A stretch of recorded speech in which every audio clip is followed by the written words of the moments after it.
I am excited, genuinely excited to my core, happy for all of my white friends because it's coming. It's coming. Like it's almost, your new year is almost here. Like pumpkin season is about to start. And yo, I've never seen white joy. Like, y'all love autumn so much. It's actually the only time that white people get together and just have love and white pride and it's wholesome. You know what I mean? Any other time you're like, oh no. But autumn, y'all get together and just, who would have known the thing that would capture the white mind would be leaves changing. I'm not gonna lie, that's y'all's hip hop. It really is. Like, yo, leaves changing? Y'all are like, hey, that red, go off, cuz. You know what I mean? Y'all are out there apple picking, throwing up gang signs. I've never seen anything like it. Y'all travel. It's autumn where you are, and you'll still travel to where there's better autumn. I've never seen, it's so sweet. It's genuine, like, I am like genuinely happy for white people when like pumpkins, because everybody makes their pumpkin jokes and like pumpkin latte, whatever, but like, let people have something. This isn't hurting anybody, and it makes white people so happy. This whole time, I thought money made white people happy. And no, it is something about Halloween that like, it's the sweetest. I thought I had white people figured out. And then as I got older, I was like, it's really autumn where that's where you see some of the least racism in all the country. Because everybody too busy like, have you tried this pumpkin spice?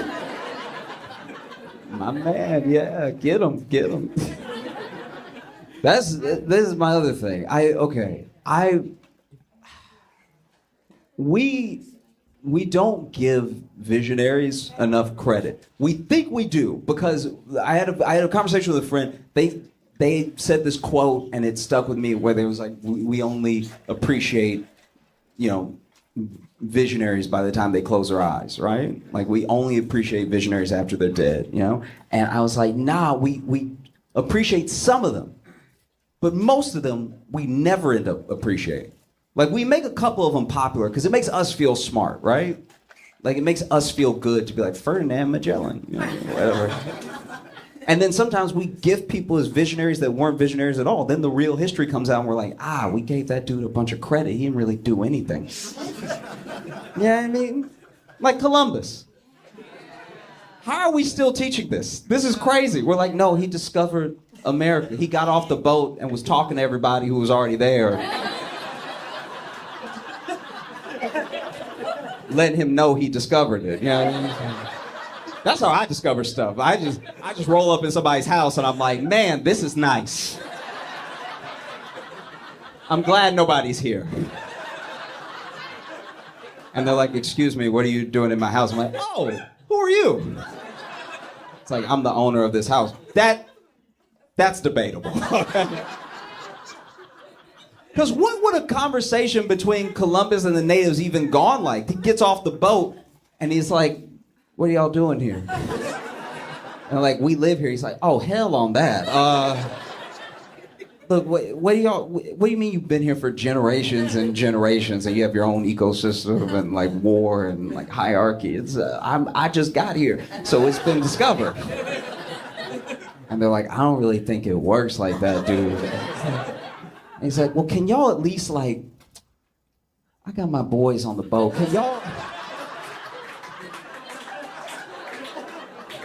Can y'all at least just go in the woods so when they get off the boat it look like nobody here? Like they honestly came so far. They'll be really bummed out if they see you. It's gonna ruin everybody's day. Can you please just go in the, and they're like, no, we're not gonna do that. He's like, I get it. I guess we'll just kill everyone. I know the true part is the saddest part. I know. But it makes me wonder. It's like when you look at visionaries, there are people that we hold up as true beacons, right? that maybe they did some stuff, maybe they didn't, you know?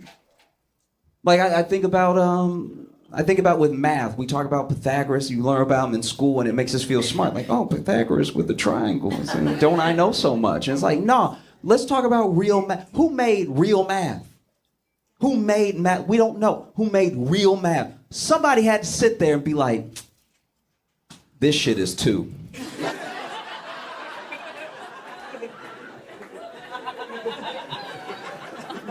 There's just something about it that feels...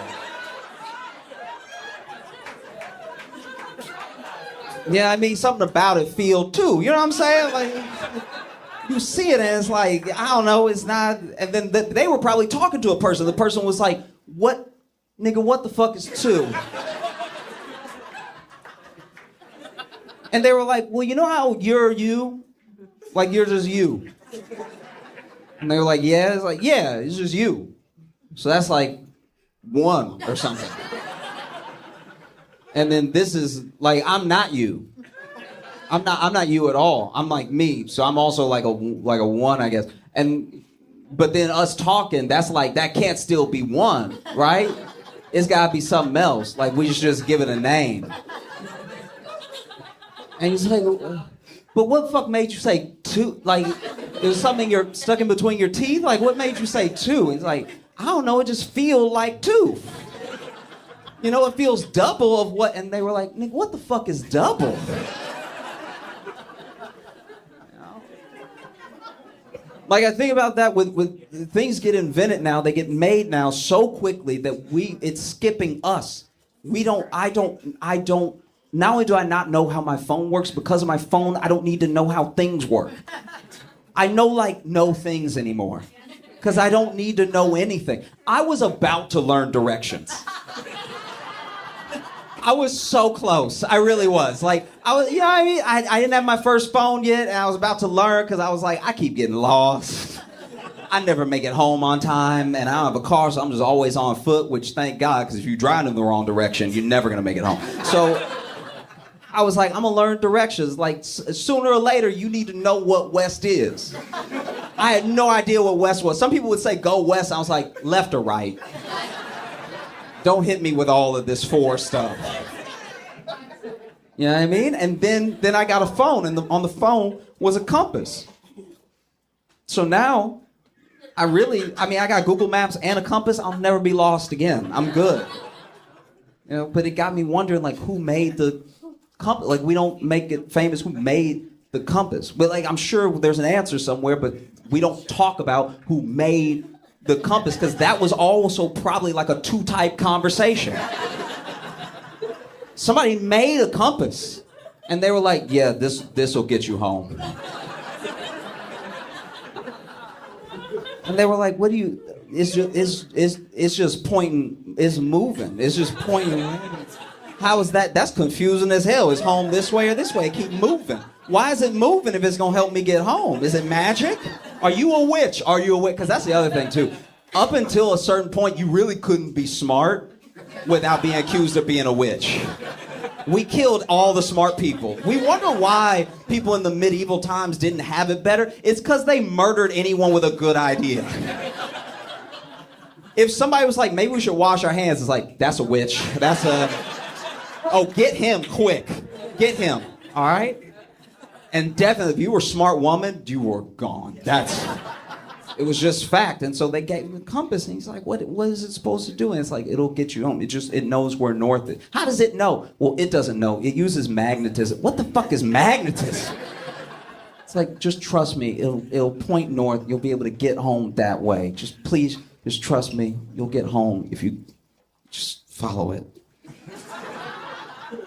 Because that's the other problem, is that if you invent something, if you're a visionary, you have to make things for people who not only weren't able to make the thing, they might not understand the thing. When Ford was selling cars, right? He used to sell cars like door-to-door style, which had to be a motherfucker, because then it's like you drove out here to sell the car, right? Even if you make the sale, now you like, bro, can I get a ride? But that's what would happen. Ford would make the sale, right? And the way that he would make the sale is he would teach people to drive. And when they saw how quickly they were getting places, how easy driving was, they bought the car, you know? Especially if he was going to like a wealthy or even like mid-level class farmer's house or something, because they needed cars the most. You used to have to just, anyway. That much walking is just beyond me. Anyway, so he would sell the car, and he noted it's like in his autobiography, not his autobiography, his biography and stuff, about how people were so unequipped for this new idea so deeply that when they were driving the car, instead of hitting the brake, because they didn't understand what brakes were yet, instead of hitting the brake, they would yell "whoa" in the car. Because they were only used to being on horses, right? Which must have been crazy. Because imagine you in a like 1920s car, so already not a safe vehicle by the seatbelts hadn't been invented yet, and the motherfucker is speeding, going whoa, whoa. You're like, actually, you need to step over there. You need to step.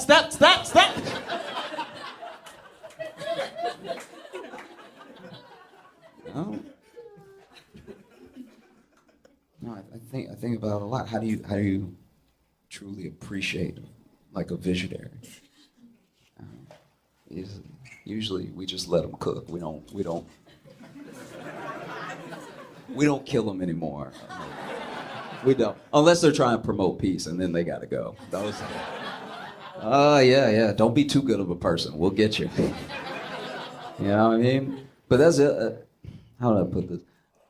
This is completely unrelated now. I'm moving on. So I don't want you to be confused with like, does this still mean something to the other thing? I don't know what I'm gonna do about it, but I think that my face is too friendly. It's really upsetting. Like, you don't understand. Like, I don't even mean to be this way, but I'm like, it's my attitude and it's my face. I just think it's too much. It's like I don't know. Everyone that sees me on the street is like, you want to talk? And it's like, and it's very jarring. It's like, some of you know what I'm talking about. Some of you have, some of y'all look, I can see good smiles in here. Some of y'all have that smile that makes people go, I can be a part of your day. And it's the last dude that just saw me, and I just walk around with a sort of half smile, because when I read about it when I was like in my early 20s, I was like reading this book, and it talked about how you should walk around with a half smile, so anytime someone needs a smile, you're halfway there, right? And so then I was like, yeah, and so I adopted it as a person, and so I'm walking around with this half smile. But if you half smile at crazy motherfuckers in New York, that is an invitation. It's not, but it is. They take it as one, even though they should. And so I was just walking, half smile, enjoying my day, enjoying life. And then a dude with just his feet were in buckets. All right? My man's shoes were buckets, okay? I don't even know if he had real shoes on in the but the bucket seemed taut. Like, it seemed like it was sticking to the foot. And he just walked up and he was like, "What's up, young brother?" Like, hey, what's up, man? What's up? How you doing? Because this is also like a black thing that a lot of people don't know about. When you're walking down the street and you see another black guy, the number of brothers he calls you is a situation that you're in. If he goes, "Hey, brother," that's just another black guy. If he's like, hey, brother," he needs something. If he goes, hey, brother, that is drugs. That's drugs every time. No one needs you to call you brother that much unless they're your actual brother, okay? So I'm walking over and this man is like, hey, brother. I'm like, I am in danger, okay?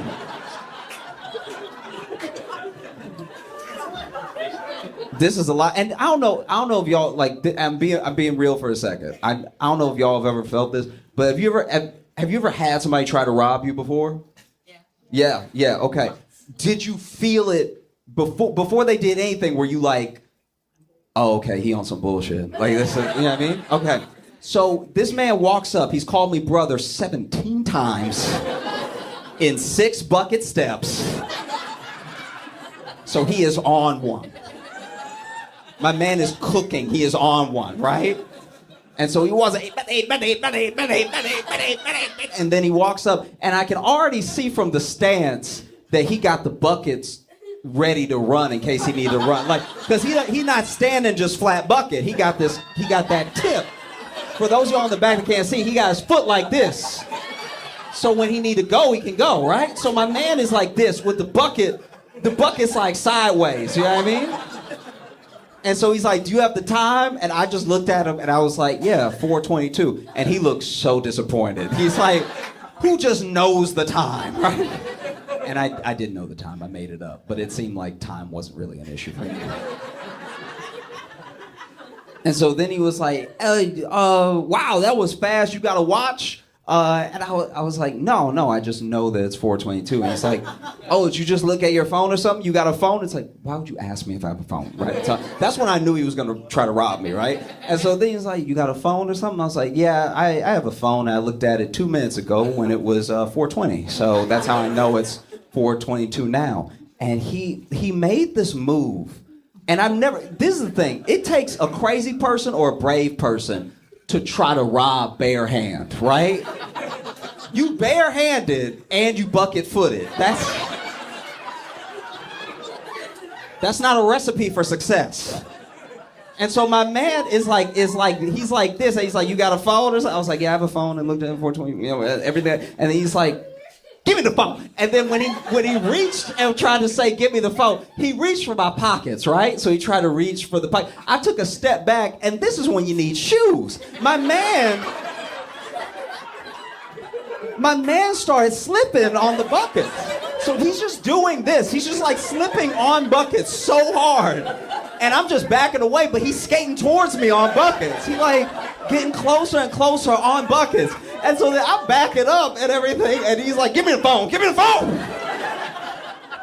I was like, I'm not gonna give you my phone. And then he got, finally I had backed up into a wall, so now it's like fighting time, you know what I mean? And so now I'm in the wall, he keeps sliding up to me.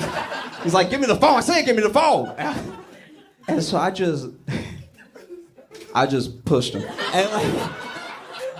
And the way he fell back, because basically, it was, okay, you know when Bambi's mom died? Like, you know how sad you felt?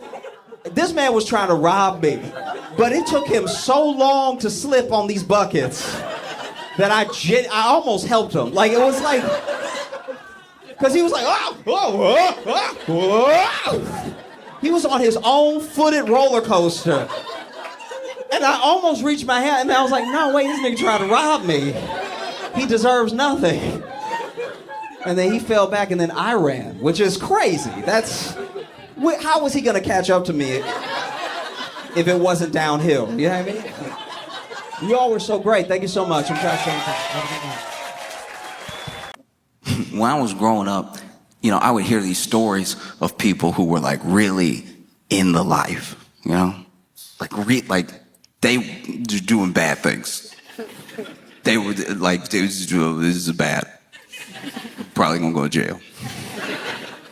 And I heard this story one time. This dude, everybody got locked up, but there was this trap house. In case you're not aware, a trap house is where illicit materials are sold. Sometimes you might say trap house, or there might be someone who's like, so booby traps? Like, is it a trap door situation? Like when you walk in, watch out for the wire, you're gonna fall down to the basement? No, I mean drugs. I mean the buying and selling of drugs. And so this trap house was known for being pretty busy.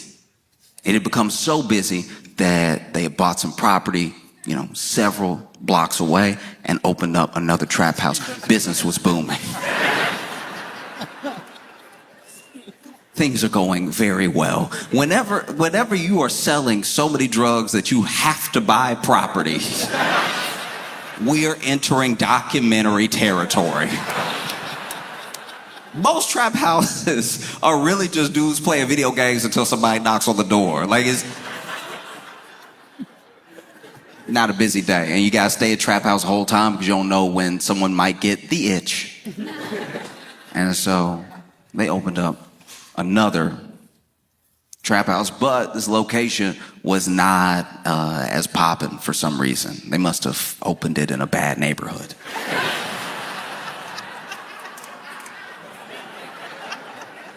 Can you imagine? Can you imagine being all drugs, be like, I'm not going over there though, that's dangerous. And so even though they opened another location, and even though they tried to tell people, hey, you can come here or you can go over there, people liked the original trap house. It stayed just as busy as ever, with some business going on at the second location, but mostly it was here, right? And, okay. Let's just call him Jerry, all right? Jerry ran both trap houses. And he did a pretty decent job, you know? Kept his books, kept his finances, really, like, he knew his inventory, you know what I mean? He could have made a great store manager at any grocery store. There was this dude named Twan, and Twan found out about these very popular trap houses. Well, one popular, one not so popular, right? And he made a plan to rob the trap house, the main one, the lucrative one, right? So his plan for robbing the lucrative trap house was to basically set up a diversion at the one that wasn't as busy. So he basically faked a robbery at the one that was not as busy. He had some guys go over there, bang on the door, act like they had guns. They were about to break in because he knew it would make everyone call Jerry. Jerry and his boys would go over there. You know, by the time they get there, those guys have already left. And then the main trap house is left defenseless. They break in. Twan and them break in. They steal all this money out of the trap house, right? Take it back to their place. Now, their place is a stash house. Stash house should be self-explanatory. If I've lost you at stash house, I cannot help you. But the trap house has been robbed. Everything's been taken back to the stash house, okay? And then Twan and his boys thought they had made a killing. They were like, this is great. No one even knows that it was us because they had planned it very well. They planned it all the way down to the detail of if those guys who did the fake robbery got caught, they wouldn't even know who hired them, right? But Jerry's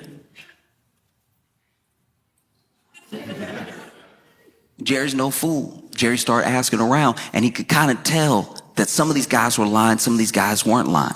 He traced everything back to Twan. And so he set up a plan to rob Twan's stash house. To go in there and not just get his stuff back, but take the rest of whatever was in there. And his plan wasn't as meticulous. He just sort of ran up in there with a lot of men and guns. Now, what he did do is he waited. He learned the routine. He learned who would be there when. It took months. And then finally, he was like, you know, we're going to do it on Tuesday. They never paying attention on Tuesday. We're going to run up in there. It's only going to be like 5 of them. If it's 15 of us, I don't think we'll meet a lot of resistance. It's not like it's their money. It's Twan's money. And so that's what they did. They broke up in there, went ahead, zip-tied everybody, and took everything, which took several trips. The people at the stash house did have to watch themselves be robbed for quite a while. Imagine you over here, you're not gonna get away with this. Then you think they've left, they come back in the door. Left all this right here.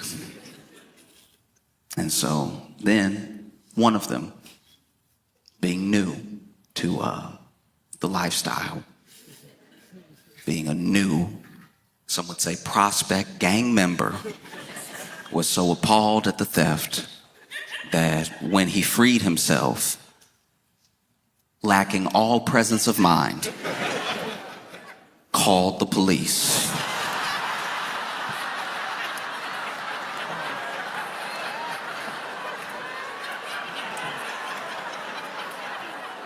This man called the police. It was like they ran up in there, they had guns and everything.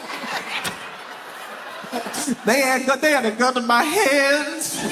He's telling all this to 911. They took everything. They took the weed. They took all the money. Took my favorite Glock.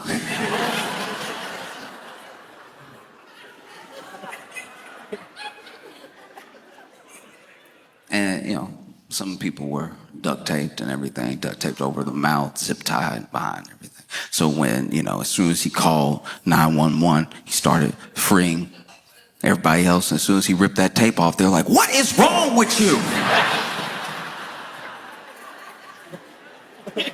We got to get out of here now." And so then they all left. They all ran up out of there because the police, catching wind that there was a robbery of a stash house, made themselves available immediately. No, they got out in time not to get caught. They got out in time to see the police raiding the stash house from a few doors down. And that's the thing, is like people say, you know, crime doesn't pay, or like criminals are dumb or whatever. But there are some very smart people who, for whatever reason, enter a certain lifestyle, choose to stay there, or maybe it's all that they know.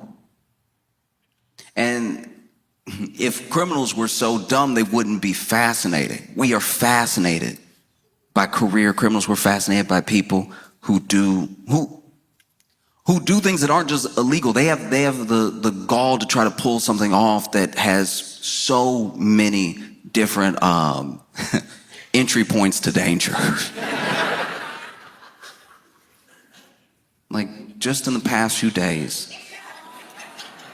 the Louvre was robbed.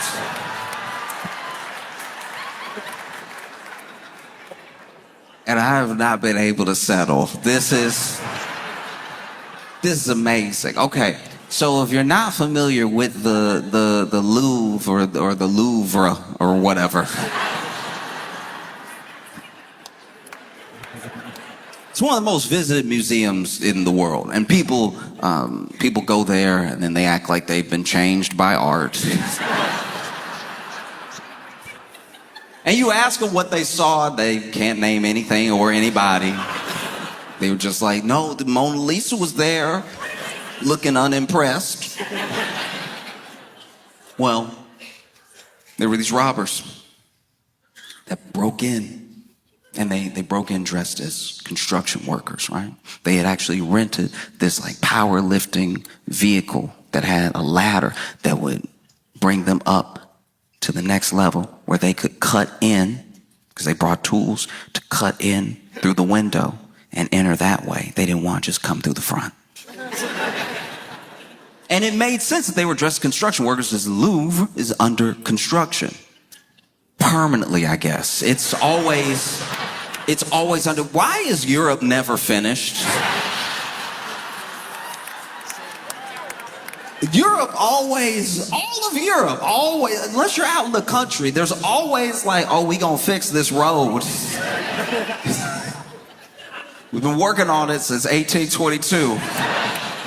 But that's y'all's fault. Y'all keep changing the roads. We just, right when we finished the cobblestone, y'all were like, "No, it's asphalt now."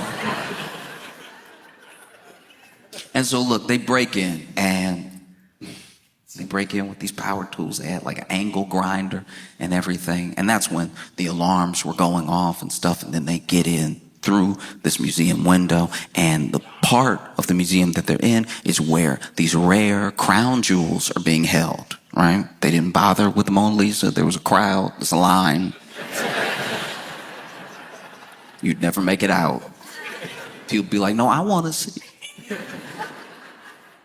And people keep, They keep criticizing the security. They keep criticizing the people that were doing security. But those people did approach them. They were like, hey, you don't. you better not. Because what is museum security really supposed to do? Let's be honest. Let's be real. If you work security in any format, they should arm you with as much as it takes to protect what's supposedly valuable. Think about this. When you see someone working for like Brinks, right? And they bring a Brinks truck to do a deposit for a bank. Let's say a whole grocery store is like, hey, we got like $250,000 that we need to transport over to the bank to make our deposit. The bank is like, don't worry, we'll send somebody. They hire Brinks. Brinks comes over. They have a truck. And not just a truck, like a bulletproof truck. And then they get two people. They get two people to make sure nobody knocks you over the head when you're trying to grab the bags and put them in the truck. They get two people, and not just two people, two of the biggest people you've ever seen. Like two people that are so big that it's like you are the gun, right? And then I think they give them a gun. They always hold in their pocket. Maybe they don't have a gun, but it looks like they have a gun. And they don't give them cuffs because they don't plan on taking any prisoners.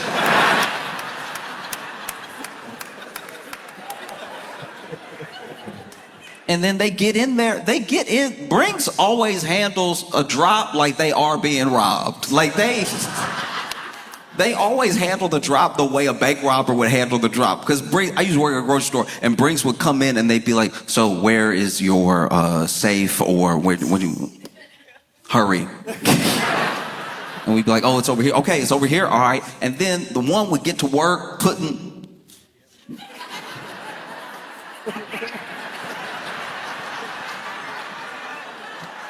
the other one just watching us.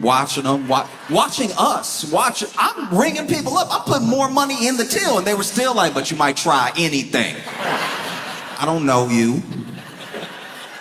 And then they would leave, and they'd leave all fast. And then they'd run into the truck, throw everything in the truck, and then they would always peel out a little bit, which made me uncomfortable. One time they came and did a pickup, and I was like, y'all sure that was Brinks? Because they were a little squirrely. But then for some reason, there are times where you're supposed to protect, or you're supposed to hold guard of something, and you're giving less and less resources as you do it. Like, you look at a Brinks security guard, and then you look at like a mall cop. They're like, you get one flashlight. I guess shine it in their eyes or something. If you hit somebody hard enough in the head with it, the glass will break. That's something. But nobody gets done dirtier. Nobody gets done dirtier than museum security. Museum security, not only do they give you nothing, no flashlight, they don't even give you a stapler to hit somebody with. They give you nothing. All they give you is a dress code.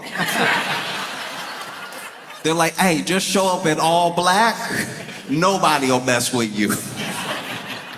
You show up in a black shirt with a black suit jacket and some black pants and black shoes, people think you John Wick. They won't even approach any of the art. Because truly, what is a museum security guard supposed to do? I go to a lot of museums. I try to go to a museum in every city that I do a show, if I can, right? And I've been in these museums, beautiful art. And then you get a little too close, and you see this thing go off, this like little, you don't even know where the alarm is, but like it'll just, that's the too close alarm. Because it's not like a real alarm, it's just annoying, and it goes off until you back up. So if you're a pointer, I go to a lot of museums with pointers. Everyone I take to a museum love to point. It's like we all three again, and they're like, I like the flap. As soon as you hear somebody works for a museum, comes over, black everything, with an attitude. Could you not? Ma'am, back up. They love that hair. Back up. Give it a little space. Let the art breathe.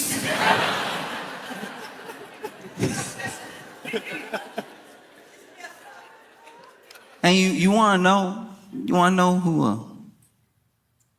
a museum security guard's arch nemesis is? Because it's not like a grown man. It's not a grown woman. It is any child. Any child will ruin their day. Because I don't know what it is about the frequency of the alarm, but if you're 4, you can't hear it. If you're 4, you're like.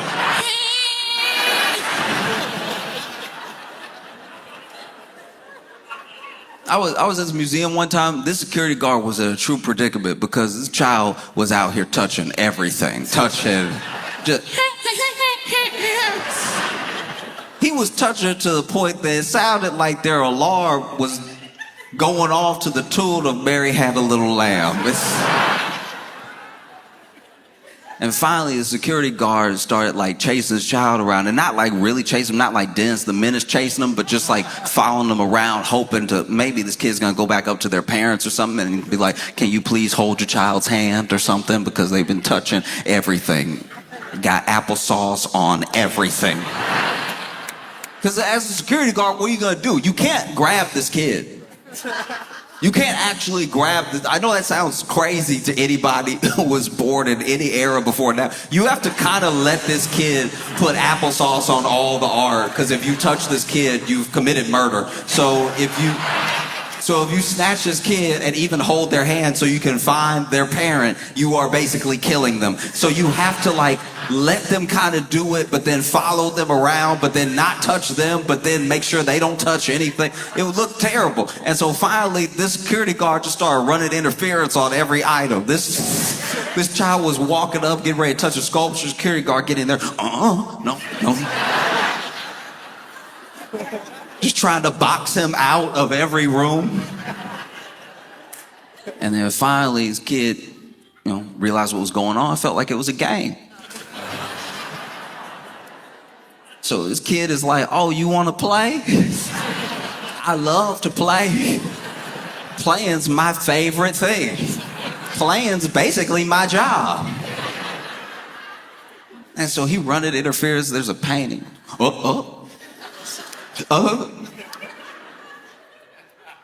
And finally, this kid gets boxed in. And even the security guard's like, "I don't know what to do now." Because like, this would be when you would like snatch their hand and be like, "Hey, is your child not with you in the museum? I might have them." But he was like, doesn't want to touch his kid, but doesn't want the kid to touch anything else, but then is in the corner, but then is also a grown man cornering a child in a corner. Just because you're at work doesn't make it look better. All this kid has to yell is "stop," and you going straight to jail. I'm your only witness, and I'm not really here right now.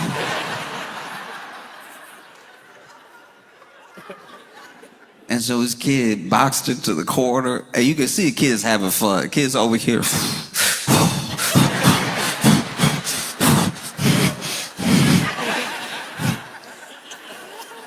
Nowhere to go but under. This kid slipped under his legs and ran away. This man turned around. Started chasing after this kid even more, and then the kid went to the only room he hadn't got applesauce on. And was next to this painting. I don't really remember who painted this, but it was a huge, huge painting of a ship in a storm. And it was one of those that was like, it was a marvel because of its scale. So it's not like one that you just hang up and 6x8, whatever. This thing was huge. It took up almost the entire wall, which meant he could definitely reach it. This kid walked up to the painting, and now the whole thing is a game. Touching the stuff's a game, trying not to get caught is a game. This kid's having fun. He thought museums were boring. He's having the time of his life. This kid standing next to the painting. And admittedly, I was also running after them so I could keep watching. I didn't try to help him at all, but I was like, I gotta see the rest of this. Like, what you gonna do? This man gonna run out of breath soon. Security guard gets in the room, huffing and puffing, and he just goes,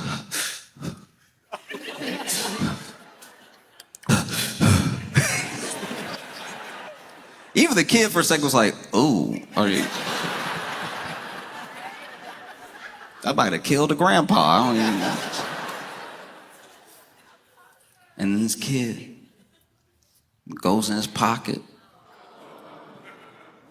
and lifts an applesauce covered finger. And I was like, it's been in his pocket the whole time. Children are disgusting. This kid been running around with a pocket full of applesauce this entire museum trip.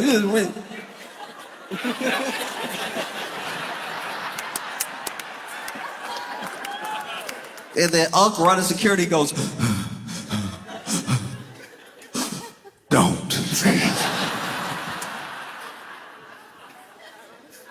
This kid, no words, no emotion in his eyes. You can tell he gonna grow up to be a bad person. This kid, applesauce covered finger just went,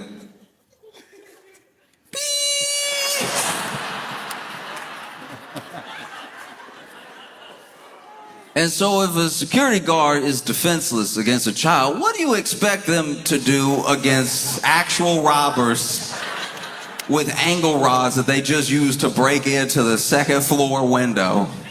Because the security ran up on them, no, hey, get out of here, none of that. And then they went, vroom, vroom, vroom. Security was like, you know what, let us help you. Everybody out. Everybody out. Everybody get out now. Security made everybody get out but them. Don't you see these men working? Get out.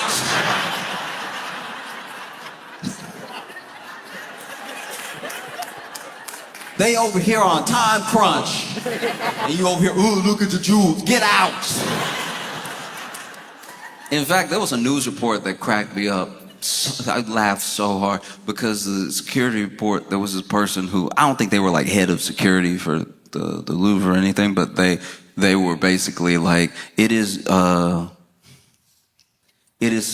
museum security's number one job to make sure the people are safe, and that's what they did. They made sure the people were safe. I was like, you are changing the narrative right now, because anytime I got too close to a painting and I heard the and then I had somebody come over, it didn't seem like it was for my protection. You know what I mean? It wasn't like they were running up, hey, that one, that painting, that wakes up. Don't get close. Please.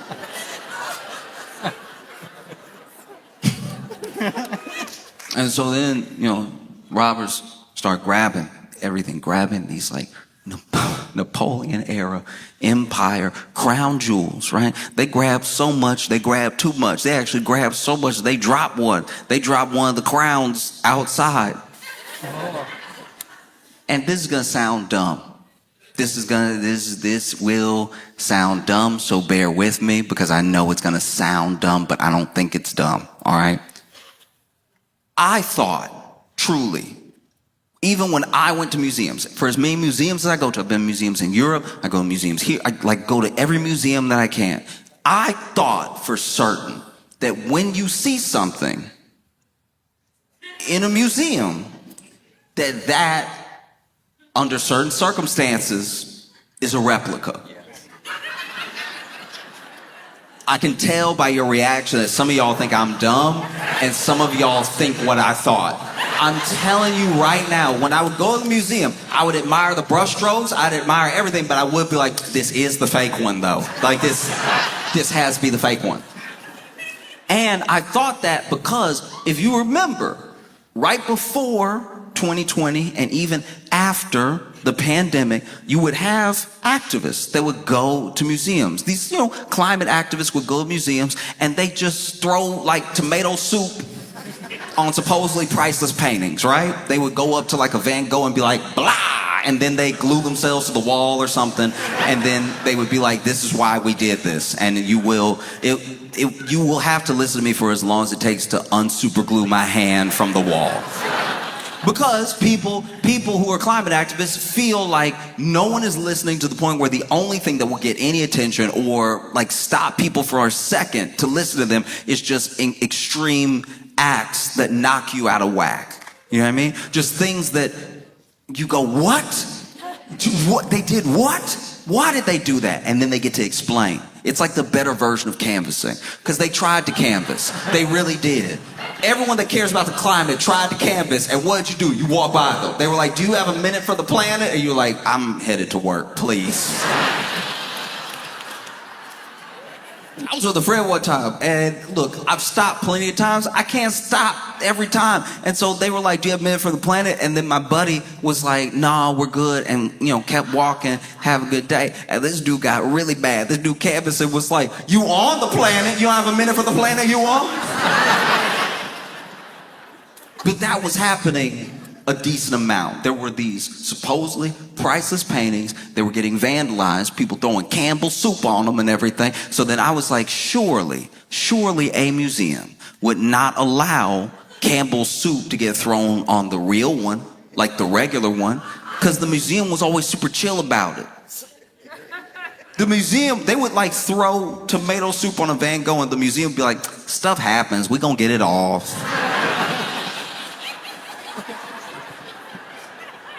You gonna what? You gonna get it off? Because when I got close, when I tried to smell the painting, I heard, and then you came over, no smelling. It was get it off, no big deal. Or you would see things like I don't know about you, but the tomato soup that I eat got a little oil to it, and you throw it on an oil painting, it seems like it might leave a stain. I have no idea. But then you would see the museum come out and be like, no permanent damage was done to the artwork. And I'm like, how? I've dropped suits that were clear on my hoodie before it had the stain forever. How's this 200-year-old acrylic painting fine? It must be a fake. I used to think that, look, if you go to a museum and you see just like you could touch it, that one can't be real. But if you go to a museum and it's behind glass, that's the real one, because they bothered to protect it. Why are you just bothering to protect some pieces? That doesn't make sense to me. So then in my head, I was like, those aren't the jewels. You know what I mean? That's just colored glass. These people so stupid, they ran up in there and risked their freedom for some colored glass. And then the French government came out and said, priceless items have been stolen from the Louvre. And I was like, that's the real junk! Y'all didn't run any armed security around the real crown jewels? For a split second, I felt like it was my money. I was like, what are y'all doing? Ooh, I need to sit down. You said it was priceless. And then right after saying it was priceless, they were like, it's about $100 million. I was like, oh, seems like a price. You said priceless for a day and a half. And then immediately y'all were like, I think 103 probably. At least round up to 110.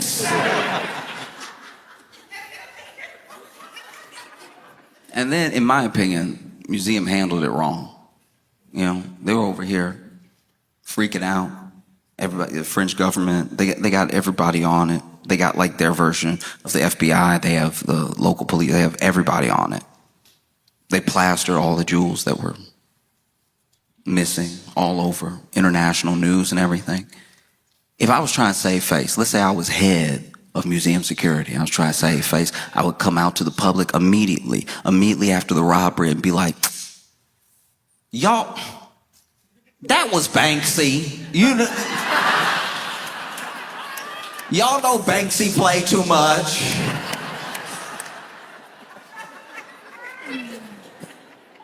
But this is where I wish that they had done a better job of being creative, being inventive, you know? You've just been robbed, one of the boldest robberies that we've seen. And you are the most visited museum in the world. Why don't you just see this as a W? You know what I mean? Instead of freaking out and shutting down the whole wing and staying closed for a day, all you gotta do is put that tape around the crime scene and make that an exhibit. We all wanna see it. Bring people in. Make the security guards that did do their job, the tour guides, just be like, it was 4 of them. They ran up in here. I was like, hey, get out of here. And they were like, ving, ving, ving. I was like, you right. All right, I'm gonna go. But I'm telling everybody, and that's why I'm telling you now. And yeah, you can see the glass right here. Take a piece of glass home. You can take a piece of glass home if you want. The jewels used to be right there. That's crazy, right? Jewels used to be just like, and the light used to hit it like that, but then they brought the grinder and they, so. But they were real. The ones. That's why I'm doing this now, or else I'd be fired. Oh, it sucks. It does. It sucks because, like, it's just gonna turn museum security into TSA. Yeah, I mean, because look, this was, as far as museum security goes, this was their 9/11. So if you think you're just gonna roll up in there and have a good time, that's not what's gonna happen. You're gonna show up and they're gonna be like, all right, shoes off. They all gonna have the wand now. Oh, brutal stuff. You're gonna walk into your local museum. You're not even in France. But there's gonna be that security guard, takes his job extra serious, and be like, you're not gonna get me, not today. Pants down. Pants down. No, I gotta check. You could have anything in there. You could have an angle grinder in your pants or something. You know, we have some very expensive cups here.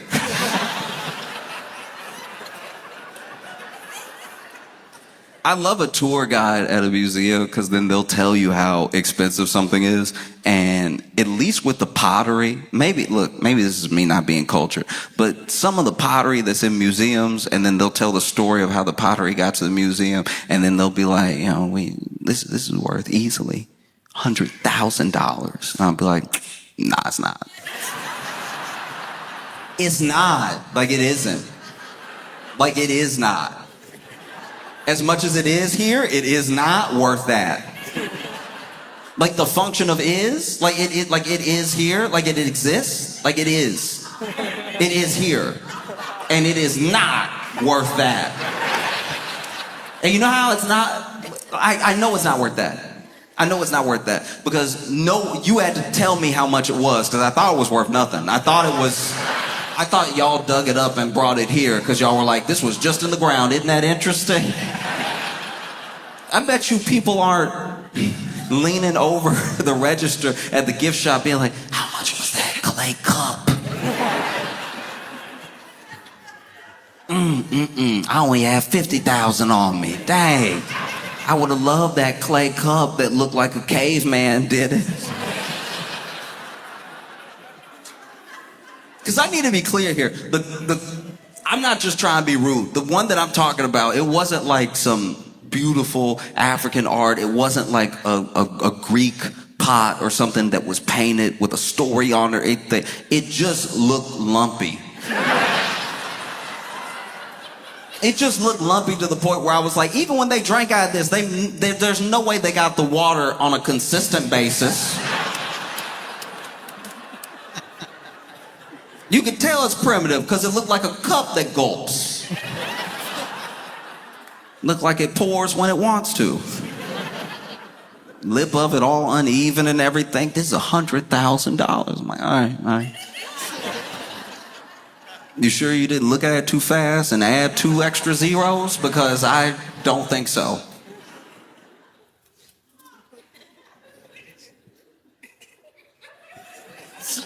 There was a guy This is really, really rich guy, apparently. I don't know. I don't know him, but everybody was saying how rich he was. And he got on the Instagram to actually physically cry about the crown jewels being stolen. And he gave this whole speech about how, like, the robbers, because there's this assumption that the robbers aren't gonna be able to just sell the jewels they stole as is.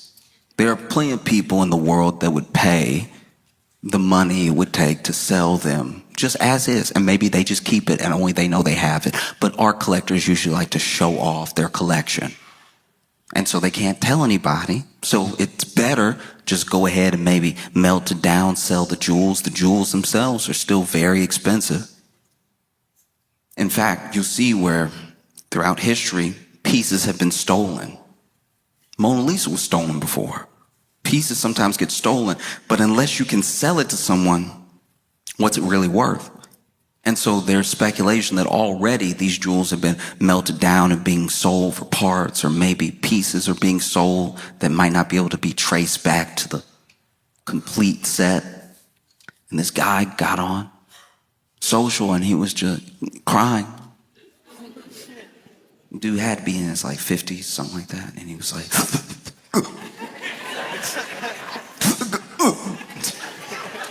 it was that crying where, okay, you know, it was like the crying you do when you're little, but you let yourself do it again when you get grown if something gets to you enough. Which is crazy because he went online to cry, but then was fighting the crying. But he's fighting the crying to camera. But then just don't turn the camera on yet. Like if you let it out real quick and then do your video. You doing the video, like no one putting the video in your face right now. You doing the video and you, wait, just wait. No one asked for this video. You could wait a day. You could wait till you're over it, or you could just not do it. But this dude got, some people just cry like they choking, and it's just.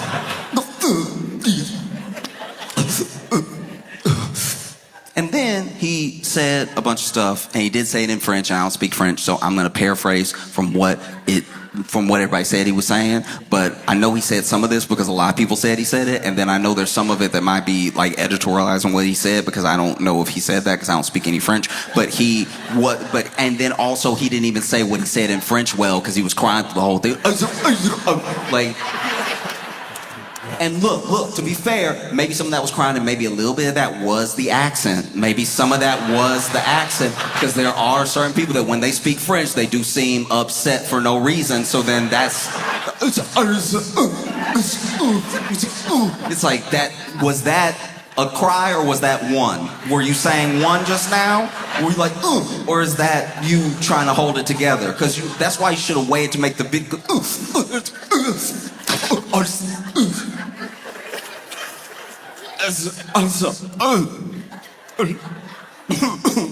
That's a cry. That was not French. That one. And what this dude basically said was that you didn't just steal from the Louvre. You stole from the French people. You stole a piece of our heritage. You stole a piece of our history. And if you melt that down, if you repurpose that, if you sell that, you will burn in hell because you have stolen from the people. And I'm almost positive, I don't know everyone who's seen the video, I just know that I saw it, but I'm sure if you saw that video and you were from Africa or Brazil or just anywhere, I'm sure you watched it and you were like,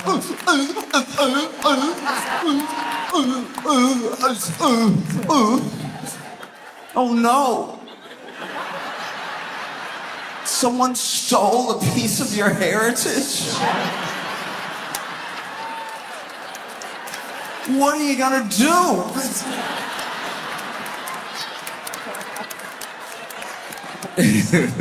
Someone in Sri Lanka is like, not France.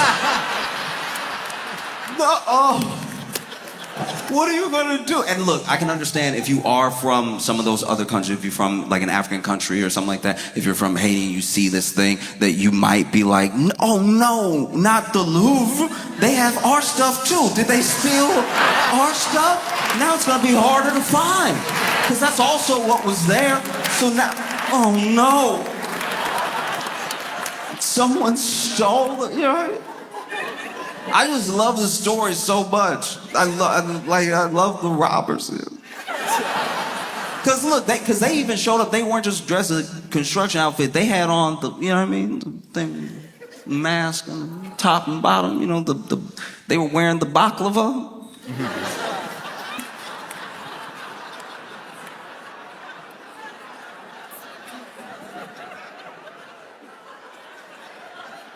I don't know.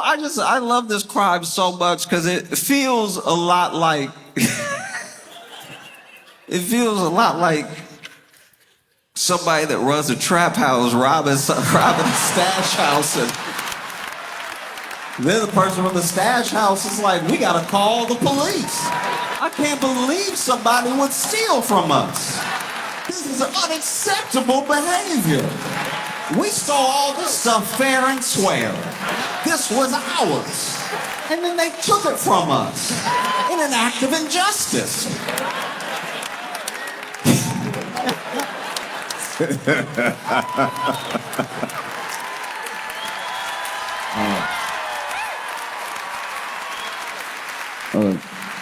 Stanford, y'all have been amazing. Thank you so much. I appreciate y'all. I hope you have a phenomenal time. I was talking to one of my friends, and he said that he knew, the first time he knew his like neighborhood was broke was when the bank closed. It's a pretty good indicator. The bank holds that branch's money, and that branch is falling off.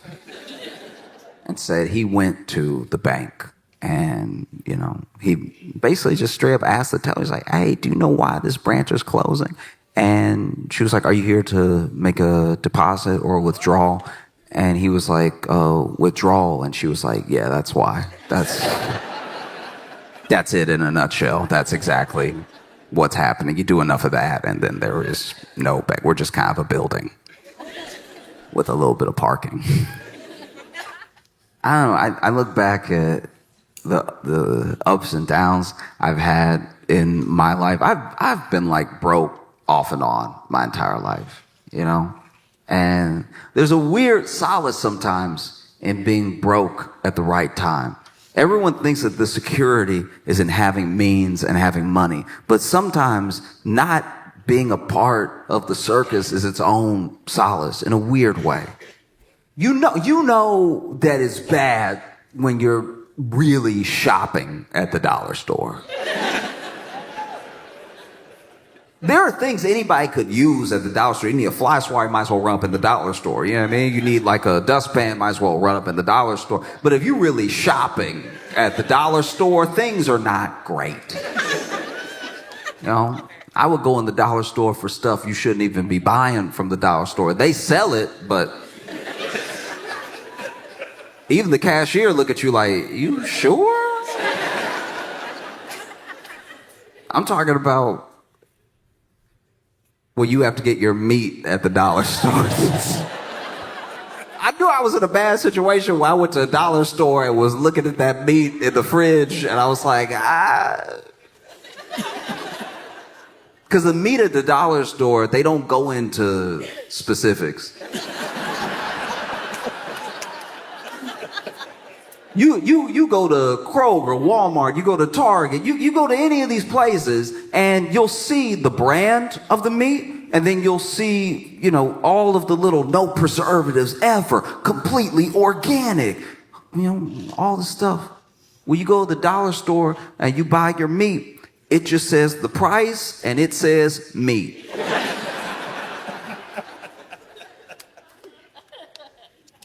And you're like, maybe if I don't ask any questions, it can be whatever I think it is. Because then I also got a lot of stuff at the dollar store, even as a kid, that I look back and I'm like, that probably wasn't the best. Like a good example, if you know, you know. When you shop at the dollar store, especially if you ever got toys at the dollar store, you know the dollar store toys are in a very specific, slightly copyright infringed arena of toy. You know, like you would have a G.I. Joe, but it doesn't say G.I. Joe. It just says soldier. And you buy the soldier and it even got the setup like a G.I. Joe, like it stands like a G.I. Joe, but the legs a little too short. So some very long arms. I couldn't tell if the arms were long or the legs were short. And it doesn't have like grip action. It says that on the front, grip action. It just has a hole. They didn't make a hand. They made a hole stub. And then this hole stub is what you go ahead and put the little toy gun through. But then they didn't really measure out the gun versus the hand. And so the gun is not in proportion at all. So it looked like this would blow his arm off if he tried to shoot it. But you bring it home and you're playing with it. And you're like, yeah, soldier, get him. And he's like, I'm gonna get him. Oh, I'm gonna get him. They getting it right now. Trust me. Trust me. Nah, they getting it. Look. Point me over here. Point me over here. No, it was terrible. It was very bad. It was horrible. You know, you would have those dollar store crayons. That's another one. It's a very specific type of drawing as a kid, because those dollar store crayons, they melt in your hand. So you got to be quick with it. You got some imagination. It needs to come out now. You got to put those crayons in the fridge. I remember being around some of these crayon kids being like, your crayon's stale as hell. Man, y'all don't even freshen up your crayons. That's crazy. That's why your pictures stink. You know what I mean? My pictures smell like leftovers.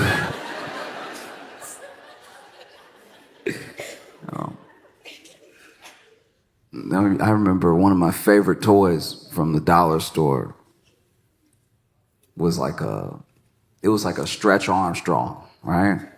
But it was Stretch Arm. It would only stretch for like 3 days. You only got 3 good days. After that, it would get hard. And if you tried to stretch it after it got hard, it would cut your finger open. I don't know what it was made of, but it was the most malleable, unmalleable thing. It was Play-Doh and adamantium together. No, it was crazy.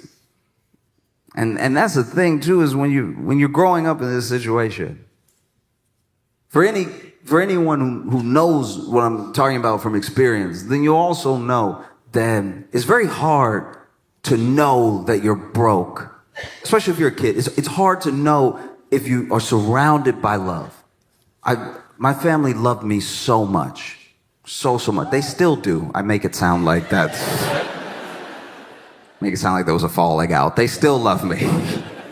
But no, I was surrounded by love. I had my grandparents, and my mom, and my dad's love. I had my aunt and my uncle's love. I had my cousin's love. I had so much love around me. And when you're surrounded by that much love, you don't know that you don't have money when you have that much love until you meet somebody who has both.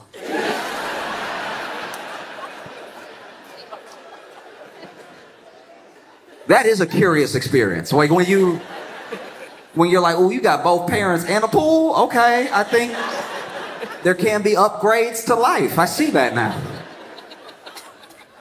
To me, greed is a paradox, because you want everything.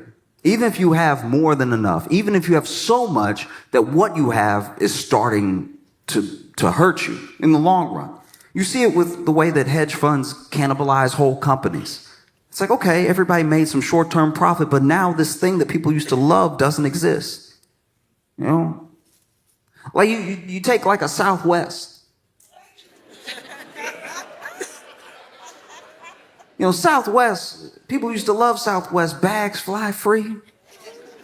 Affordable tickets. You just sit wherever. You don't have to wait for the person. Southwest used to be so fire because then you don't have to wait for the person to get to their seat and you don't have to get up for anybody. Do you know what it's like to just be in your seat on the plane? And everyone's almost here. There's a couple of stragglers. There's almost nobody coming down that aisle anymore. You even settle in. You're like, oh, I may not have a seat next to me. This may be the promised land. You get so comfortable, you're like, man, I might put my other leg over here. Southwest had a brilliant idea. And the bags were flying for free, which makes sense. The bags don't know where they're going. Why should I have to pay for this bag to have an experience too? No. And then greed, and then private equity, and then hedge funds, and then, shareholder meetings, and then dividends. All the things start to creep in, and it's like, maybe we'll stop doing everything that is why everyone likes us. Maybe we'll just be like the other airlines. They make money, but then you actually look at the people who fly Southwest, and they were like, oh, y'all aren't nice enough to be like them, though. Like, your seat doesn't even go back like that. Why would I pay for everything here that I pay for over there? That's crazy. And so then you see people plummet, because they're making decisions based on money, but not money that they need, just more money that they might be able to get. And there's only there's only so much that a business can grow. I understand a startup's passion, and that passion makes sense because the company just started. But after a while, it's like, do you really need to own everything? If the answer is yes, it's like, and they don't say it to us. They say it to each other. You ever get a hold of a recording of a closed door meeting and the way they talk about their own customers? That's why greed is like a paradox to me. You're so greedy that then you end up cannibalizing your own company, your own efforts, yourself. You end up hurting yourself. American greed is another paradox because as much as we know that the millionaires and billionaires maybe got their money in a way that's a little nasty, we also kind of want to be them a little bit. Everybody wants their piece, but we know how bad it is.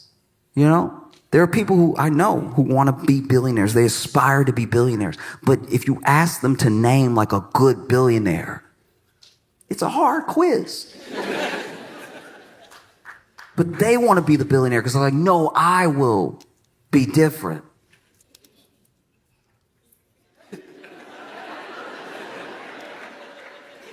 How? That to me is like a drug dealer saying, no, I'm gonna be different. Oh, how so? Oh, I'll only sell drugs to bad people.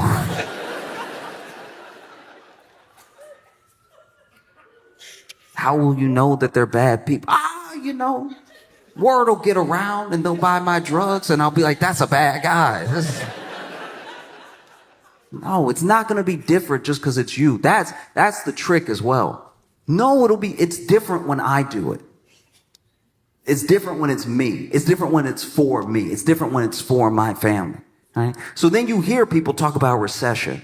That recession is coming. Recession is looming. And to be fair, people have said that since the last recession. Every year, I'm not an economist, but every year there's somebody that's like, it's coming. Get ready, batten down the hatches. And so you're in this situation where, people are very worried, and understandably so. Because it's not really about the money. Money is mostly like the conduit. Money's mostly placeholder. There are people who find money to be a game, and for them, the number is the important thing. How much actual money they can stack and hoard is the real thing. I want to show how rich I am is the real thing. But for almost everybody else, it's about their survival. It's about taking care of yourself. It's about taking care of the people that you love. So when they hear that there's going to be a recession, they're not really thinking like, oh, the number will go down. They're thinking about food. They're thinking about housing. They're thinking about resources, And the only way forward is with other people. We've proven that this thing doesn't work. And by this thing, I'm not just talking about like one specific system. I'm not talking about like capitalism. I'm not talking about anything like that. I'm talking about we've proven that a true rat race does not work. I can't believe the world watched Squid Game and was like, yeah, I think I could win the pot. The pot is the problem. And then I think the other problem is that if you are pitted against people, if you're pitted against the other 330 so million Americans, then yeah, the odds look insurmountable. But when you see how many people are actually in your situation, and you see how many millions of people are just like you, and you put yourself on the same side as them, all of a sudden, all of the weight, it gets a little bit easier. There are people around the world that will never have access to the things that we have access to that make it work. And so sometimes we stress, oh, how am I going to make it work? And it's like the number one way is through community. Your future is your neighbor. There's no other way forward.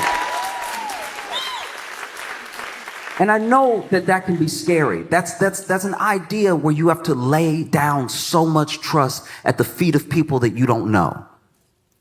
That's very scary because I've had good neighbors and I've had bad neighbors. I've had very bad neighbors. I had a neighbor who stole my trash can. It's the trash can. You could just put your trash in there too.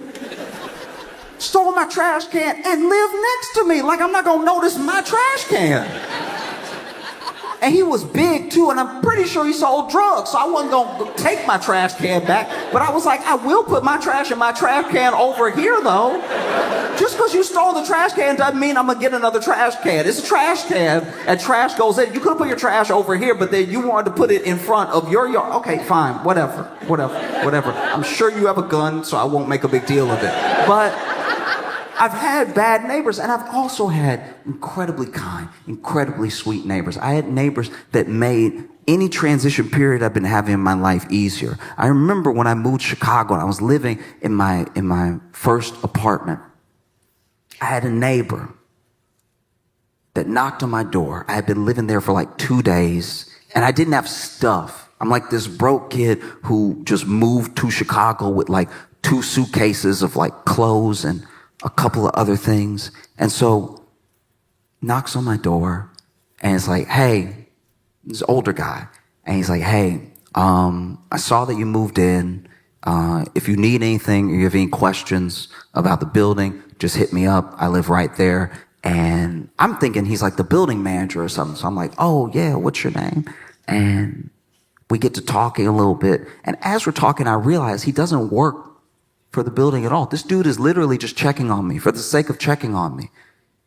And he's like, if you need anything, because I saw, you were having a little trouble, I couldn't have caught up to you, but I was going to help you up and everything. And I was like, oh, thank you, man. And we didn't see each other often. And I remember the day that I moved out because I ran into him again. I ran into him and his wife. And he was like, man, I'm sorry to see you go. Because I can tell, we never really got to chop it up or anything, but I could tell that I like the way you move. And you didn't cause any trouble. You were just cool. And I wish I would have knocked on your door a couple more times, right? I never forgot about that guy because even knowing that there was someone there if I was having a problem, it just made living there on my own a little bit easier. Just in the back of my head. Once again, we didn't even have that many interactions. I only knocked on his door a couple times. And the couple of times I knocked on his door, he needed help too. There was one time where we had in our building a chute for the laundry that nobody used. Nobody ever used it because it's not like it was one person. Do you ever, like, the chute for, this isn't Eloise. Like, it's weird that there was a chute for the laundry because it just went to the floor down there, and you'd have to go down there to wash your own clothes anyway. So I guess if you wanted to save yourself the weight of the trip, you could push all the clothes down and let them get nice and nasty, and then slip through the chute and then hit the ground, and now it's got different stuff on it than the reason that you're washing it.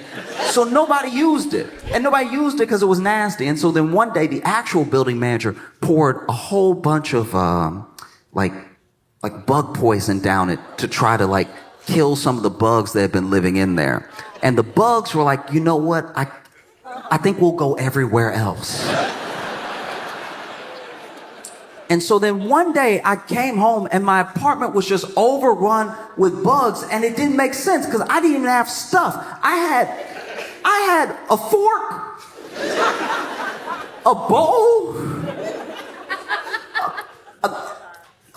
like it was kind of like a saucer. It wasn't a plate. It was a plate that you would put a teacup on. I didn't even have dishes to be nasty enough to have all these bugs. So I'm freaking out. I'm killing a bunch of bugs, and then I run over and I knock on his door, and when I open his door, he looks like me. He's like, "You too?" And both of us just knowing that we're both dealing with bugs was enough to make the whole thing easier. He helped me kill some of my bugs. I helped him kill some of his bugs. And we were both very upset with the building manager. I had another neighbor when I was living this like short little bit in this, I don't even know how to describe it. It was like, it was a house, but it was like, you know how there's it wasn't a duplex. Okay. The house I was living in was like perfectly split in two, right? To make two unlivable houses. Okay? So I wasn't staying there for long, but it was just two completely unlivable houses, right? And I had a neighbor that lived next to me where I moved in, and once again, this older lady, so sweet as could be, knocks on my door, and it's like, "Hey, I saw that you just moved in. She had baked something, like old school, like out of the movies. She had baked something. She was like, "I made you a little something, some muffins. I know moving is hard. I know sometimes you don't have anything to eat right after you move. So this is for you," right? And I was like, "Oh," I didn't even know what to do. I was like, "Oh, thank you.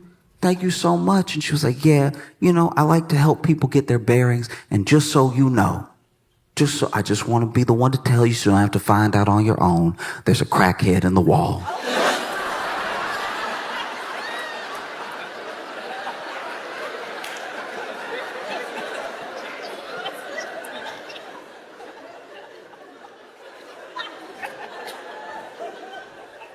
And when you get that type of warning, it does make you look at the muffins twice. One has nothing to do with the other. But I was still like, oh. And she was like, "Yeah, we thought it was a bird for a long time." And then he started talking.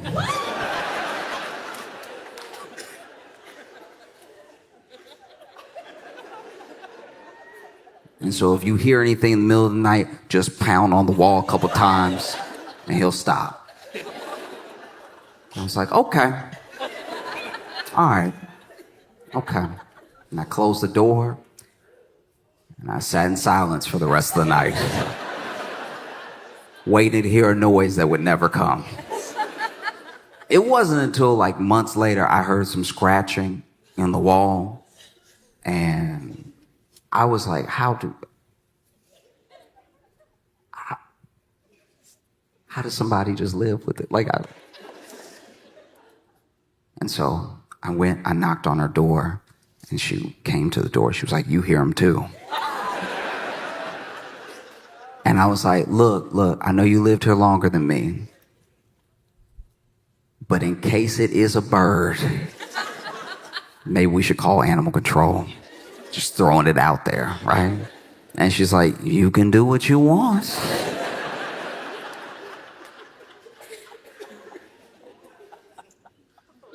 I called animal control, and then they could hear the scratching too. And then they went ahead and went on the roof, and they said that they found a slight hole in the roof, and turns out it was a bird. It had been a bird the entire time, and I'm pretty sure it was a bird when she heard it, but maybe she just had the TV on. Maybe she was like, he's talking. Animal control leaves with the bird. I go over, I tell her it was a bird, animal control called the bird, and she was like, thank you so much.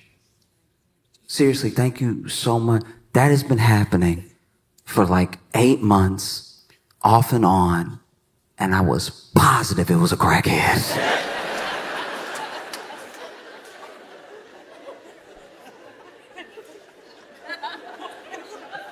And I guess that's what a good neighbor does. I guess a good neighbor lets you know nobody's in your wall.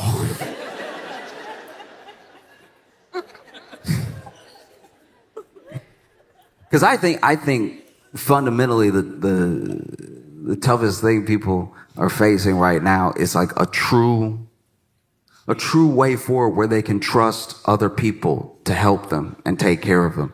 And I can't tell you to just blindly put your faith in people that you don't know, even if they live next to you. But what I can tell you is that most people return energy. Most people give like for like. So if there's a community that you want around you, all you have to do is be its founder. If you are the one knocking on your neighbor's door, letting them know you're here, if they need anything, they'll probably do the same for you. And it's so simple to build community. It's so much more likely that you're going to build community than you're going to become a billionaire. Do you know what I mean? Like,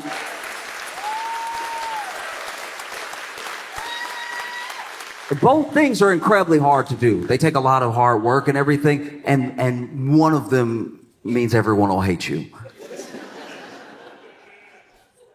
Because when you're broke as well, the thing that happens, I think, the most often is that we have a real misunderstanding of each other. Rich people, the rich people that I've met in my life, no rich person I know feels rich. They feel comfortable. Now, they'll do whatever it takes to maintain their level of comfort, but they don't feel rich. They're like, no, I'm just comfortable. I'm just chilling. And you show them how much they make, and they're like, yeah, I got to maintain, I got kids, and then you show them how much the rest of the world makes, and they're like, ooh. Okay, maybe we don't tell anybody how much I make. And the same thing, when you're broke, there's a genuine misunderstanding around the decisions that people make when they're poor, around the way that people think, because there's not the possibility of thinking past tomorrow, because you're not even sure you're going to get there. Do you know what I mean? When you really don't have means, when you really don't have money, you come off wild sometimes because all your requests are strange, because you're just trying to piece things together just so you can make it to the next day. Like a good example is I used to work at a grocery store, and one time in the break room, we're eating our lunch, and this one dude opened his lunch and then just said out loud to everybody, hey, I made a hamburger at home, but oof, does anybody have a top bun?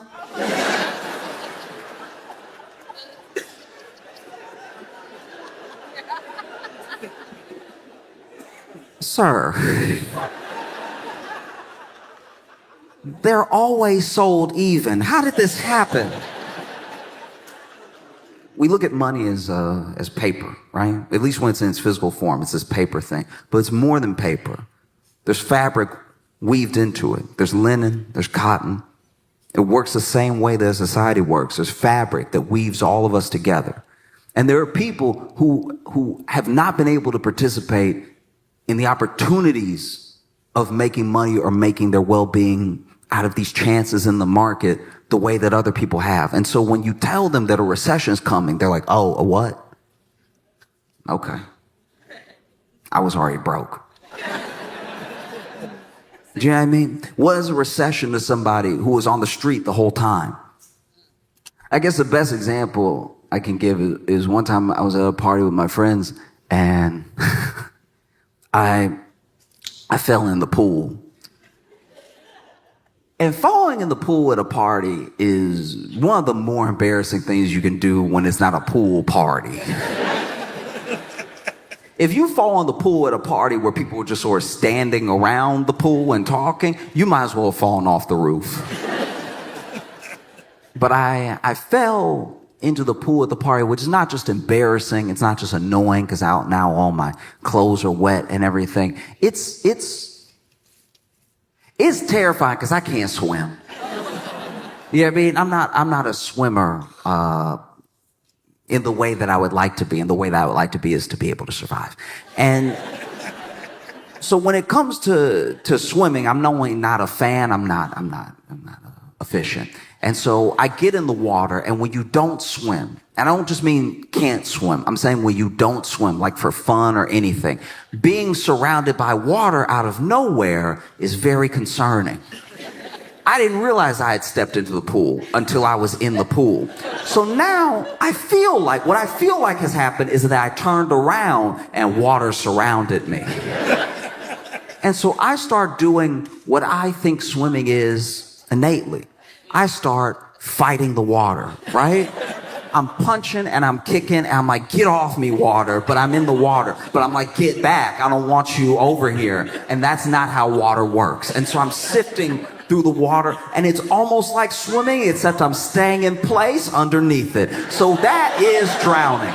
That's what drowning is. When you're swimming perfectly, but you're not going up above and you can't get your head up, you're not actually swimming. You're drowning, and it's also exhausting. You're fighting and you're punching, and you're kicking, and you're moving, and you're doing a pretty good job of drowning. If you could get your head above water, this would be swimming. And if you could get your chest up, if you could do that butterfly thing, now you're a swimmer. But I am over here, no more water. Get out of my face, right?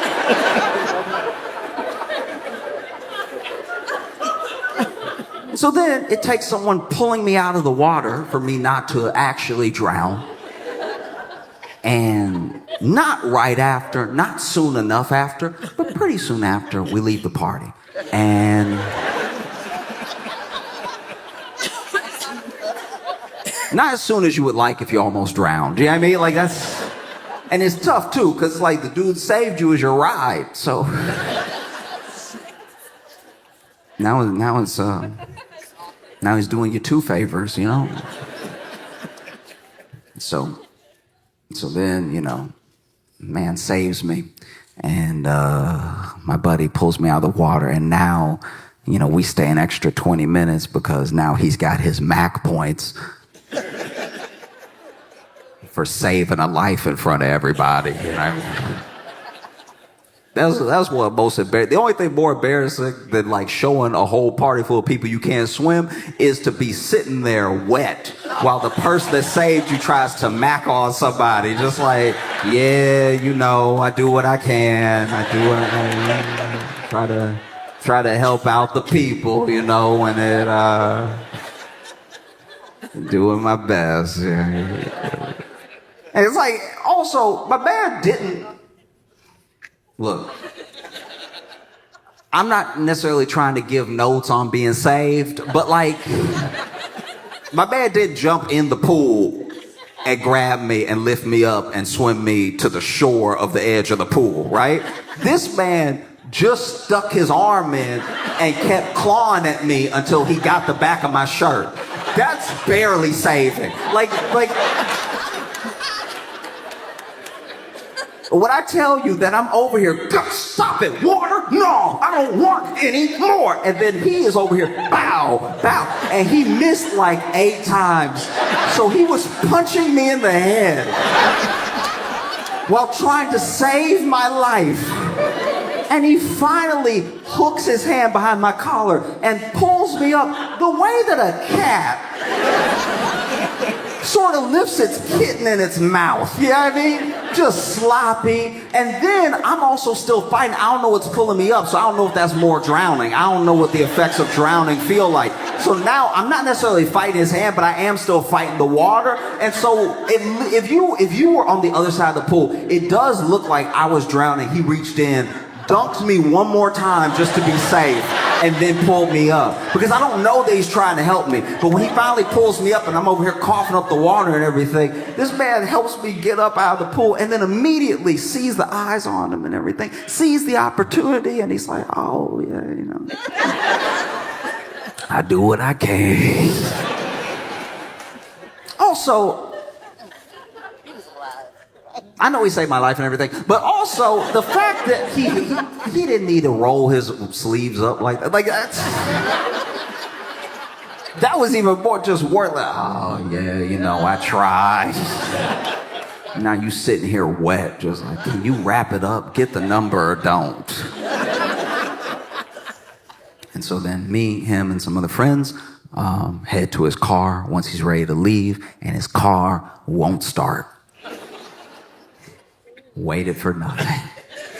Now, luckily, we were staying at his house, and luckily he did live close enough to the party that we could walk. It was like maybe, I don't know, like a mile and some change. It wasn't crazy.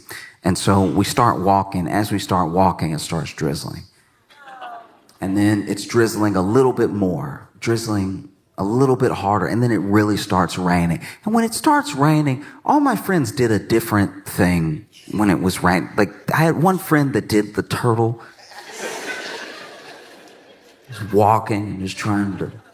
And I get it, because he has some deep collarbones. He would have had 2 lakes on either side of his neck if he had just let the water hit. That would have been 2 puddles he had to carry. So I understand him trying to... Then I had another friend who was over here doing this, which genuinely pissed me off. That's one of the craziest things I've seen. You have 2 hands, one hand covering some of your head, but not even efficiently. Where's the distance management here? You'd be better putting the hand on your head. Then I had another friend who just decided to lean forward, because I guess he just doesn't want a wet front. He's just cool with it all hitting the back. And as it's raining and raining, my friend is over here doing this, turns to me, because I'm just walking. I'm not doing any of this. I'm just walking normal. And they're like, oh, John, you must not mind the rain.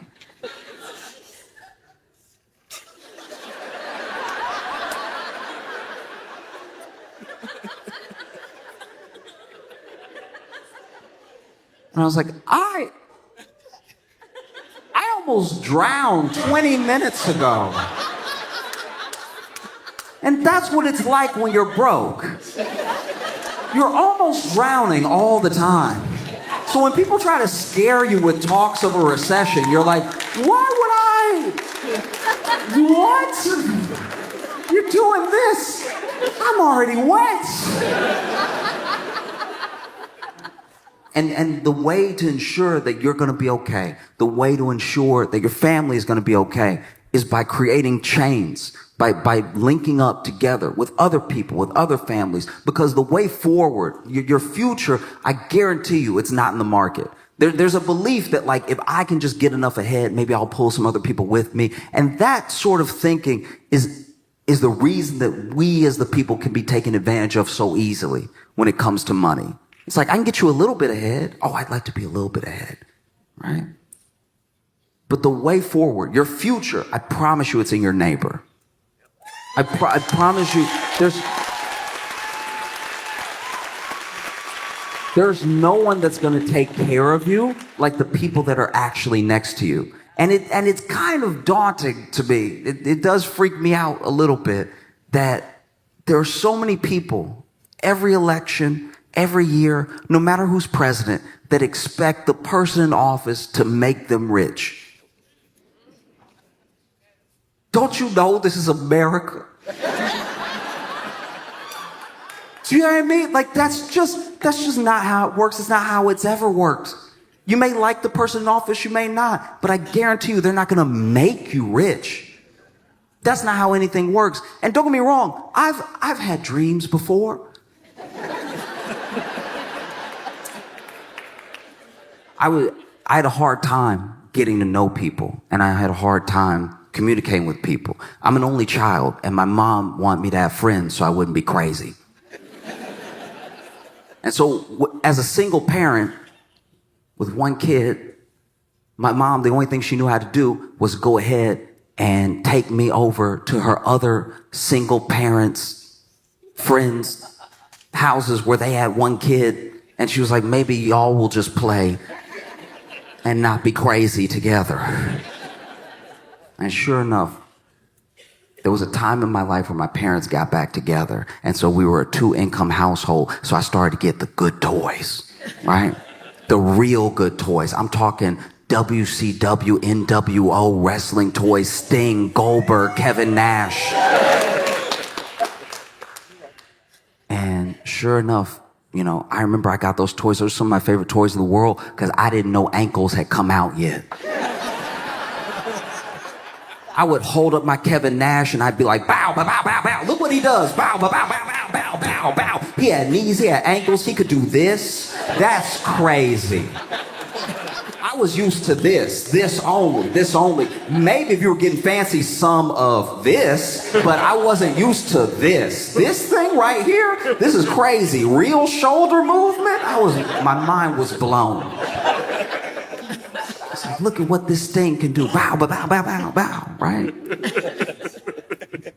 And so then my mom took me over to her friend's house, and her friend had a kid, and you know, I went ahead and brought over 2 of my toys. I brought my Kevin Nash and I brought my Sting because I'm trying to make a good impression.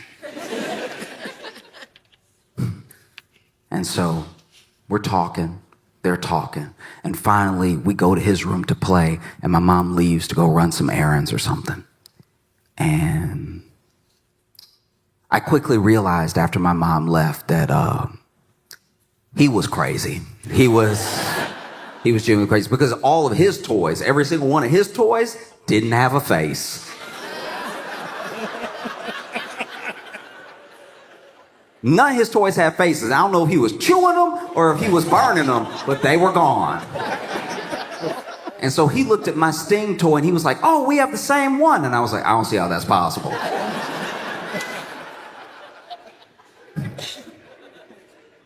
I don't see how that's possible. And then sure enough, this kid pulls out his Sting toy, and I know we have the same toy because the Sting had the jacket. The jacket you could put on, you could take off and everything. And so we're playing, and I'm trying to be a collaborative new friend, right? I'm like, what do you want to do? You want to do Legos? You want to do like wrestlers, whatever? And then we decide Legos. So I was like, do you want to build a castle? You want to build a wall? What do you want to do? So we decided to build a castle, right? And then this kid, we're halfway through the castle, maybe 100 pieces to go. And this kid grabs the castle, lifts it up, throws it against the wall. It explodes into like 190,000 pieces. And I'm like, what did you do that for? And he goes, don't talk to me. And I was like, oh man, yeah, chill, Satan, chill, okay? Back up, devil, okay? Because I had been prepared in case the situation happened, because I knew I wasn't a crazy only child, but I knew there were other crazy only children out there. So I already had my thing on me, right? I had that lance in my back pocket. I was like, don't you come near me. I will cut you open. This thing is 6 weeks old.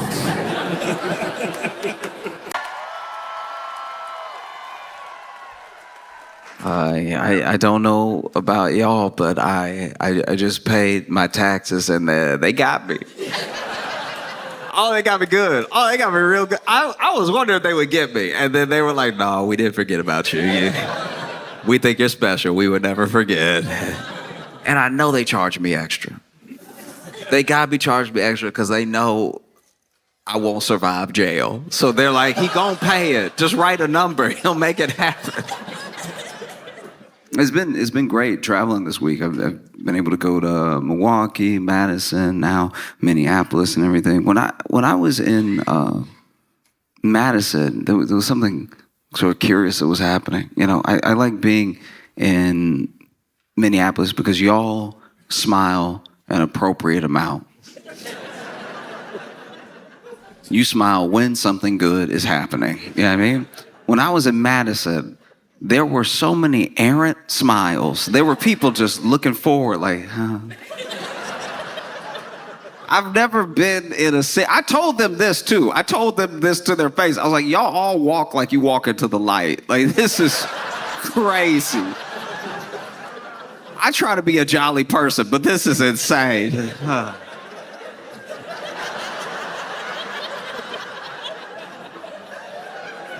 Nah, man, what? It was wild. And when I was there, I like when people are happy. I hope to make people happy, but when people got a little bit too much of it going on, I do have to get to the bottom of it. You know? And so I did do a couple things. It's something I like to do in any city when I see too many people smiling when I get there. I immediately go to that city's Yelp. Because I'm like, there are problems here somewhere. We just have to find where they are. You know what I mean? Not everything is a 5-star experience. Not everybody gonna give a 5-star. And it didn't take long. I found a 1-star. I won't name the establishment, but the review simply said, their old fashions taste like barbecue sauce.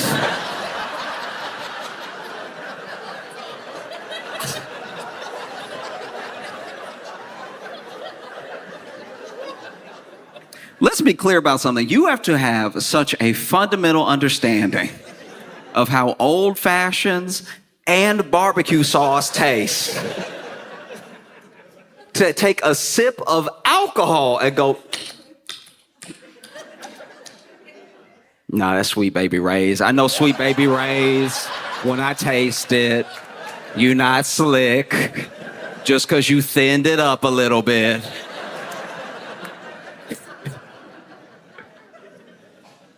Oh, it's tough too, because when you're dealing with some of this happiness in different places, you wonder, did y'all get taxed?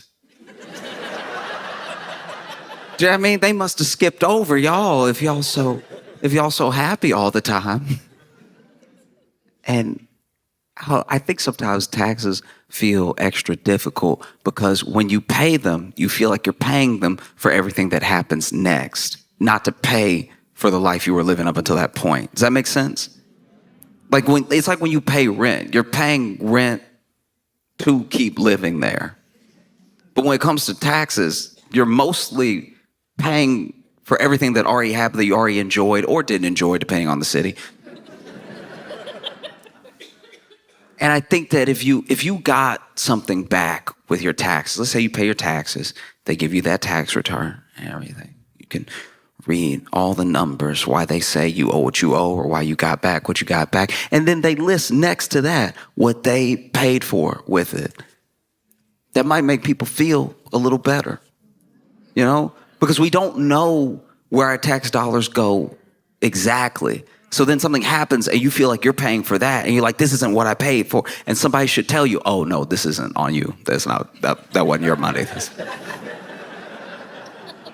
You know what I mean? Like paying taxes as part of a country feels like when the bill comes and you got to split it, but you only got wings.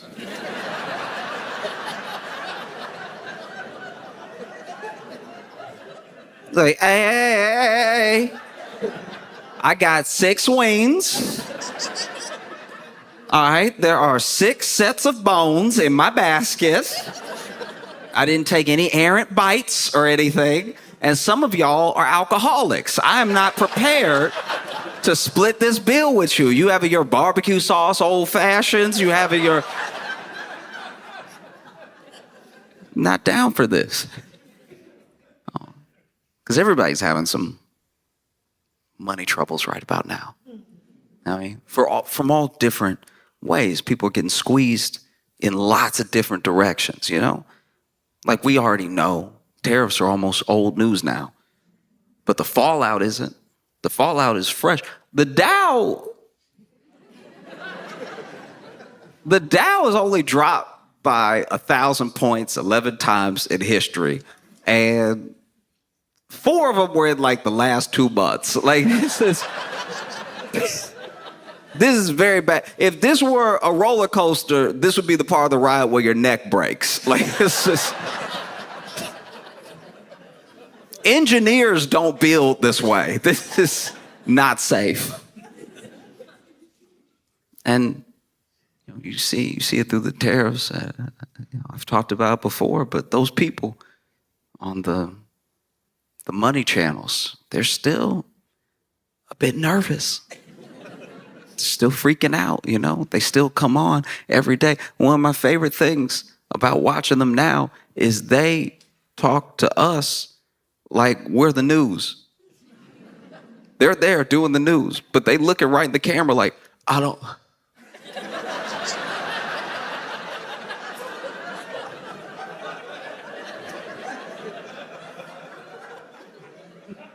What y'all think?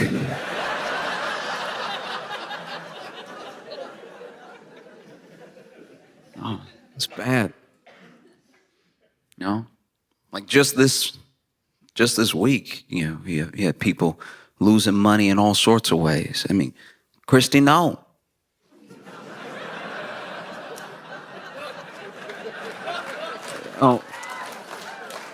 Christy Noah was at a restaurant, got her bag stolen, right? And I don't know.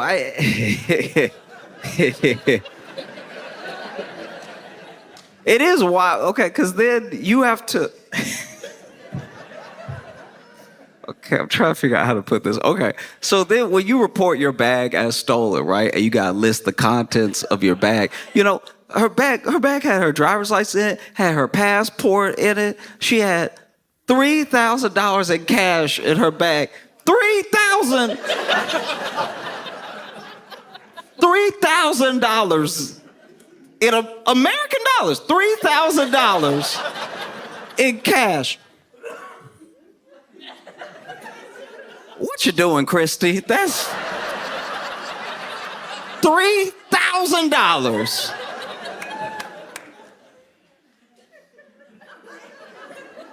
North American, South of Canada dollars.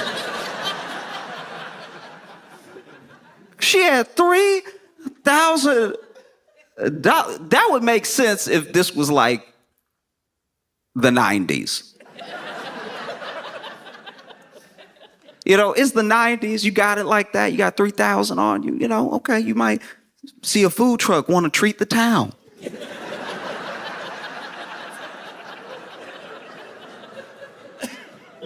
$3,000 in cash in 2025. $3,000 in the year of our Lord Apple Pay.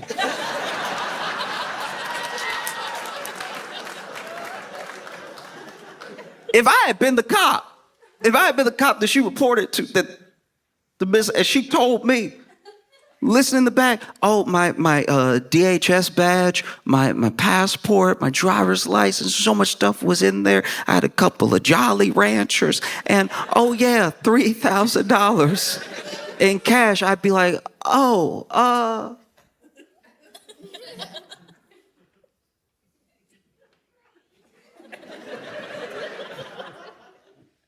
do you rap or something? Like, why do you have that much cash on you? No, she had $3,000 in cash. But the kicker for me was she had a bunch of blank checks. I don't even have to, yeah. You still write checks. In 2025, you just got that blank check on you just in case something pop off, and $3,000 in cash isn't enough. This is the most prepared to be mugged individual I've ever seen in my entire life. That is insane. You already got $3,000 in cash. Imagine you pull up on Christy Noah, you're like, give me everything. And then she's like, here, you about to walk away. And then for whatever reason, you don't know why, you just feel led for one moment. You look over your shoulder back at her. And she got a pen.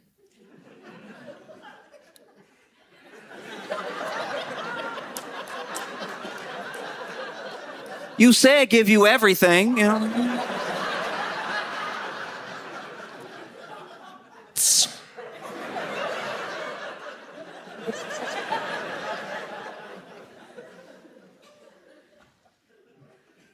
A bunch of blank checks. I don't even know if the thief would know what to do.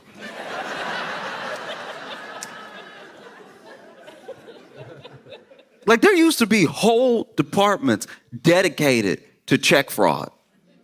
And now it's like 2 dudes. People are not writing checks like that anymore. I bet you they dump the contents out. They're like, oh, we score. We got $3,000 in cash. We got her DHS badge. I'm sure she's going to want that back. We got her passport, her driver's license. Oh, we got everything.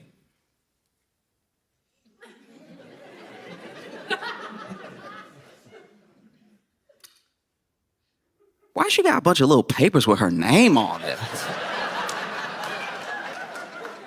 Some people so conceited.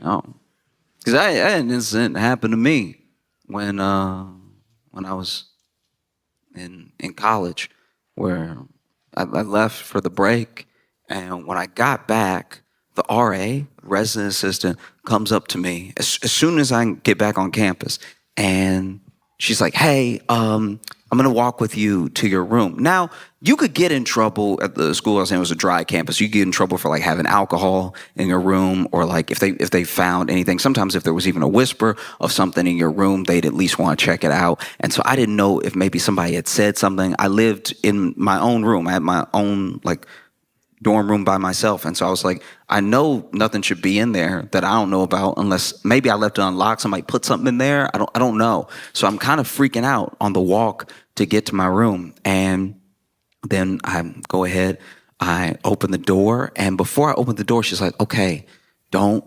freak out. And I was like, that's not how you start. It's the least helpful way. She's like, don't freak out. While people were gone on campus, there were a series of break-ins, and your room was one of the ones that was broken into, right? Now, this isn't like me being like poor me, but everything I had is everything I had, right? So I like the stuff that I left there, I have one of everything, and same for the stuff at home. And so I'm opening the door thinking like, oh my gosh. Like, I don't have money to replace things that might be missing or broken, you know. So I open the door and my room is trashed. It's like fully ransacked and everything.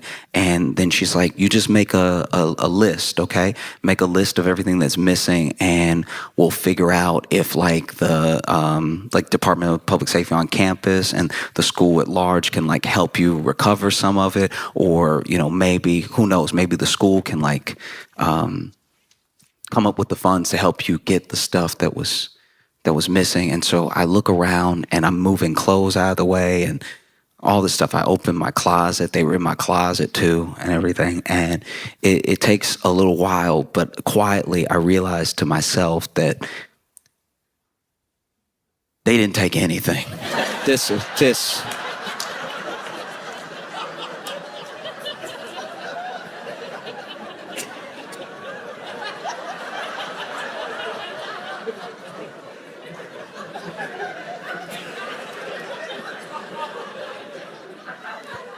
Do you know how embarrassing it is to get your place broken into? And a thief is like, I'm good.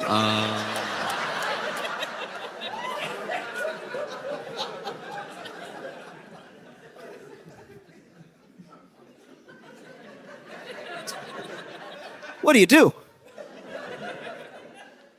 What do you do? You know, I'm in my head, quietly walking around. You know, RA is still standing in the doorway and everything. I'm getting defensive in my head. I'm like, all right, I got a couple of good DVDs. All right, they not Fight Club fans. Like,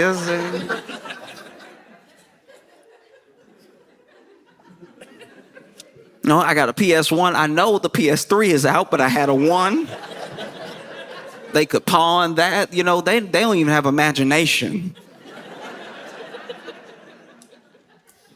So finally the RA is like, so, anything? And I was like,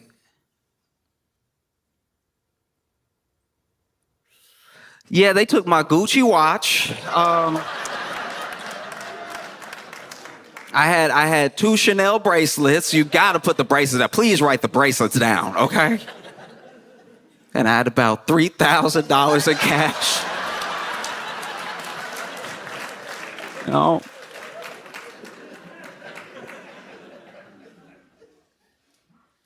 It's difficult when people are feeling like they're squeezed so much financially. Like there are things that you have to pay.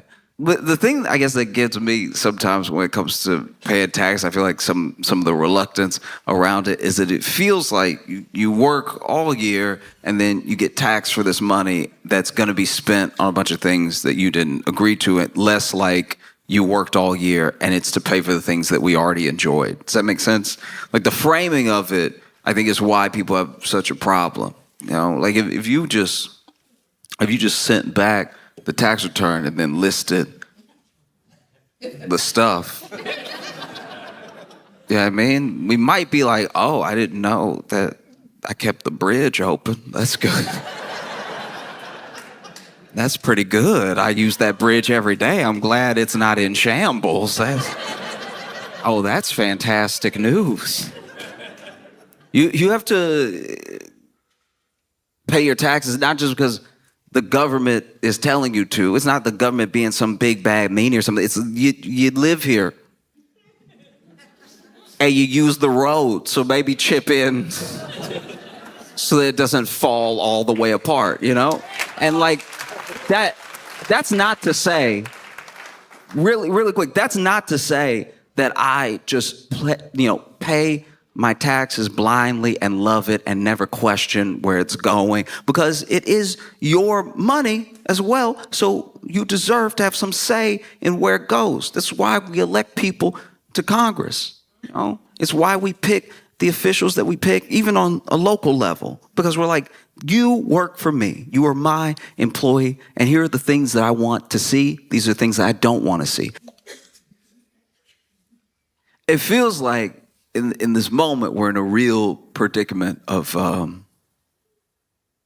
guess the best way I can describe it is I used to work at a store, and when I worked there, they promoted this one guy that was like, one of us, one of the cashiers. They promoted him, and they really shouldn't have done it.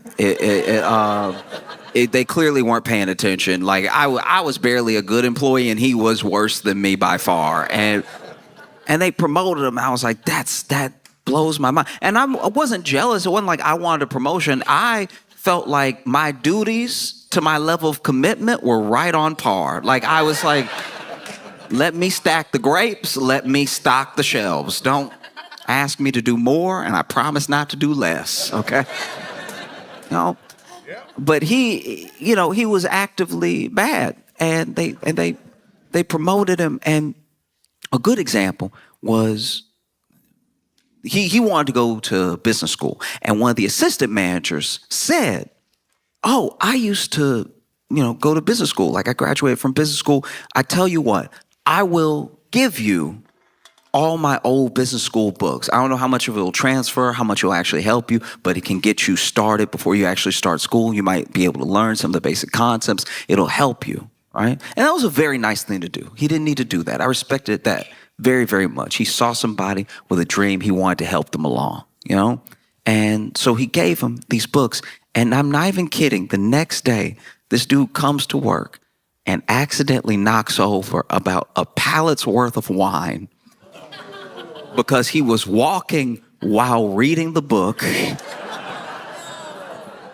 The book, I'm not even kidding, was called How to Understand Business. And this is who you promoted. You know, we're in the business of selling groceries. We buy groceries from places, we hold them until people want to buy them from us, and then we sell them to them. We're in the business of buying and selling groceries. He will stand in direct conflict with our ability to buy and sell groceries. And you've promoted him.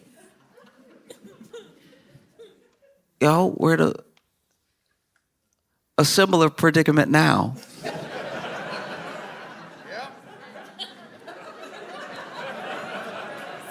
As a country, we're in a similar situation because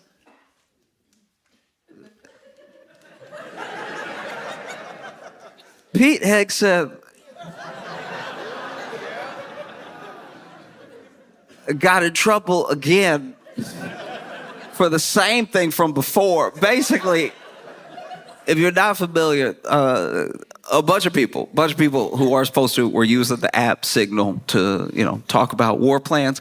And, quick gist, they accidentally invited a journalist, and then the mission kicks off. They do the attack. The attack is successful, and everyone finds out, and they're like, that was dumb. Don't do that again. And everybody was like, we can't promise that. Like, that's not.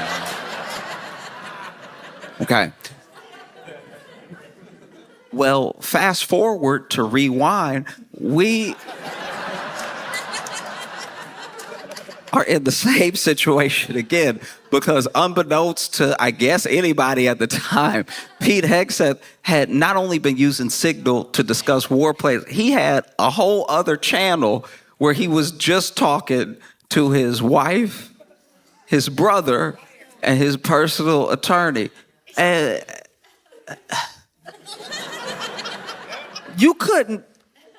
This is what genuinely bothers me. Like this is what actually upsets me about the whole thing. Some people are upset. They're like, I can't believe they were discussing such sensitive information that should have been.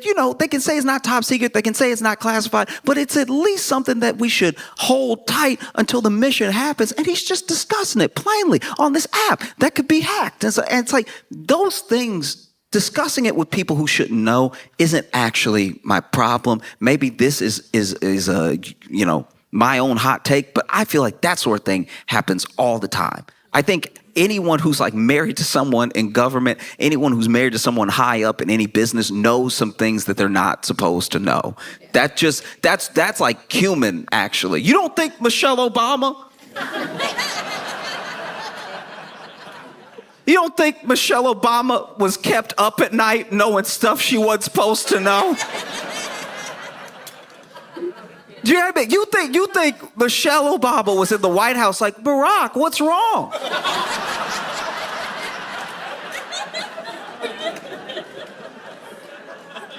And then Barack was like, it's classified. No. I don't think that happened. I'm sure Michelle was in the White House minding her own business, eating a veggie plate. Barack halfway kicks open the door. I've had it up to here with them. Okay? They want to kill everybody. They want to blow the world up. Now you sitting there, you Michelle, you like, oh, I don't even want my carrots anymore.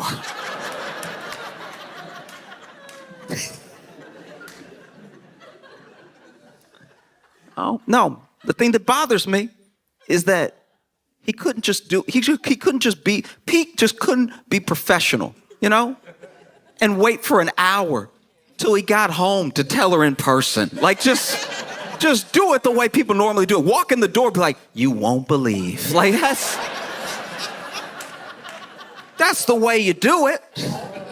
But when I pay my taxes, I do get upset when I see it blatantly being misused. You know, like when Pete Hegseth is supposedly building a $40,000 studio in the Pentagon to do his makeup before he goes on TV. I'm like, that, if even $1 of that is mine, I'm very upset. Like, I'm not saying I'm the whole 40, but like, that's so insane. Secretary of in the makeup room. Should he be at war? Like,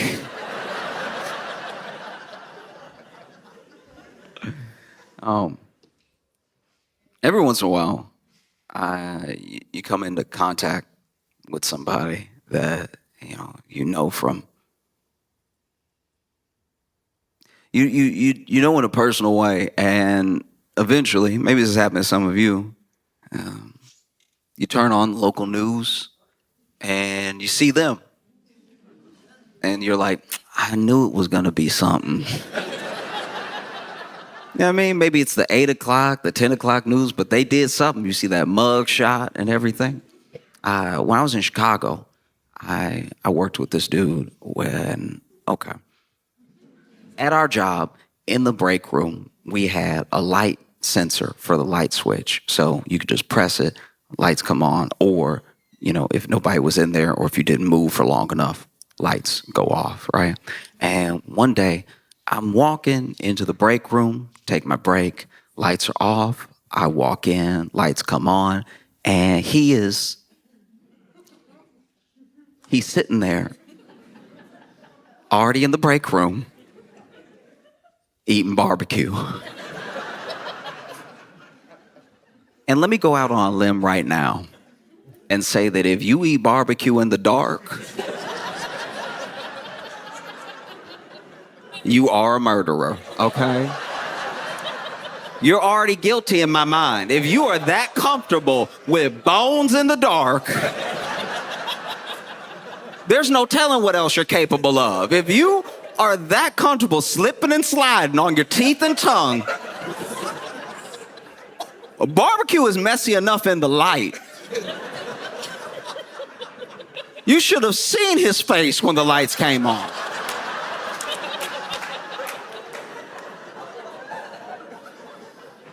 It was insanity. And then I walk in and he not even, if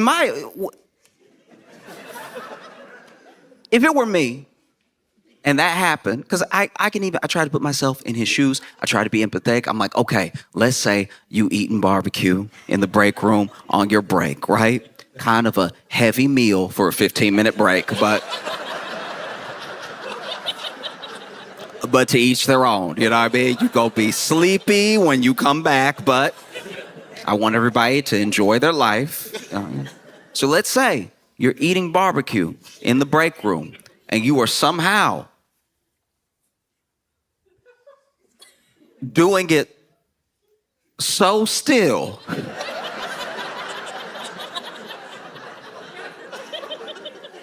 I'm not saying he should be hitting the rib like corn on the cob.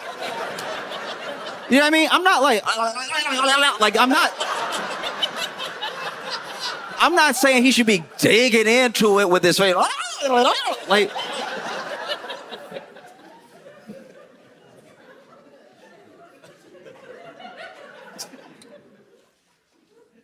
in case you're wondering, that is, at least in my mind, the sound you make when you eat barbecue in the dark. Like that. If you eat barbecue in the dark, you don't eat it like the rest of us. The rest of us chew like civilized people, but if you in the dark eating barbecue, you are wilding out. You're doing whole other sounds and effects that the rest of us don't do, you know?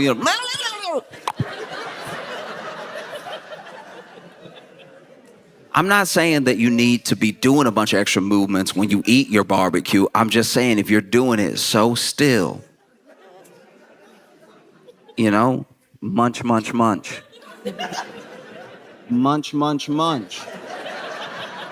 Munch, munch, munch, munch. Munch, munch, yum. Munch, munch, munch, munch. If you're doing it so subtle that a light sensor, that technology was like, ain't nobody in the room. And then they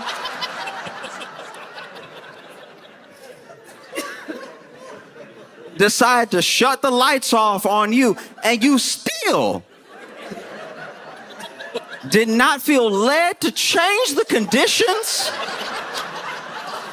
of your meal. If you were eating barbecue in the break room and then the lights go off and you're like, that's even better.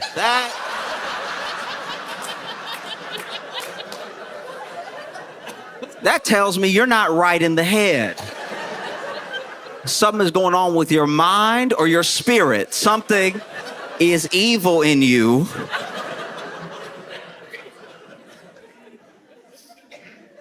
Munching away. And then you think to yourself, oh, what if someone walks in?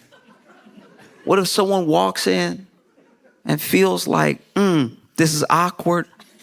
This is weird. I would hate for them to judge me and my entire personality based off of one instance, you know? Maybe I should get up and paw my way, if the lights don't come on, to the light switch and press it so the lights come on and the room is once again filled with God's holy light.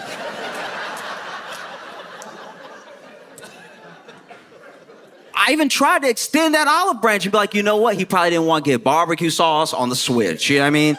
Maybe that's what it was. Maybe he thought if he was flinging his hands, he'd get barbecue sauce on the walls. That would look even scarier because now I walk in, the wall's red, you got a bone in your hand, you munching away. Really try to put myself in that headspace. Try to be fair to him. And after I got through thinking all those thoughts, I was like, nah, the whole thing was weird. No, I was right. It's insane.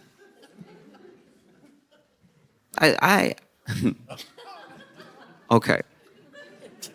Side note. I left that job, right? And one day I was catching up with a different coworker. I was telling them what happened, right? I was like, hey, I was super weird. Like I get in there and, you know, he'd been in the dark, so he wasn't fazed. It wasn't like something just happened and I walked in right after or whatever. And they were like, oh, you know what? I didn't want to tell anybody, but the same thing happened to me. Which means on a different day, this man was eating barbecue so gentle that he lost the light again.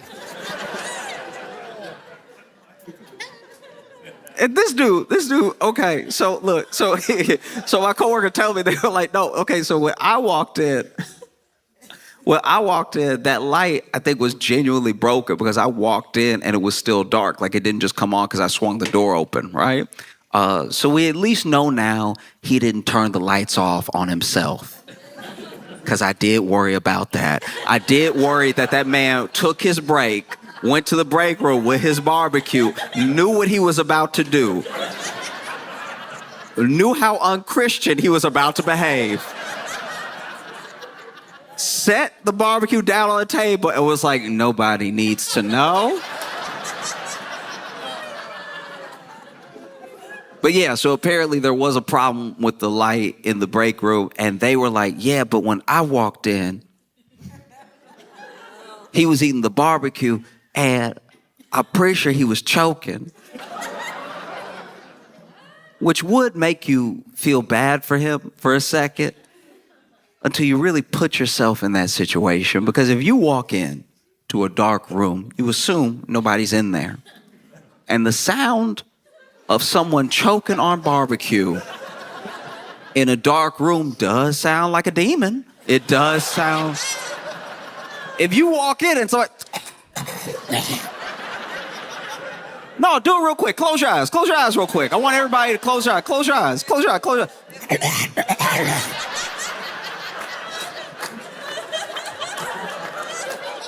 Piece of brisket getting caught in the back of your throat, and now you sound like Beelzebub.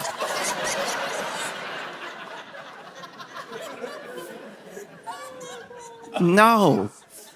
No, no, no. And so then when the light, when the light from the door spilled in, they saw him and they couldn't really make him out because they were kind of blocking the light themselves, just standing in the doorway. And they said that they just saw him like eating in the corner, which, why are you facing the wall? I forgot to mention that. That happened to me too. He was facing the wall. It's already dark. You don't need to worry about being seen. But he's facing the wall going.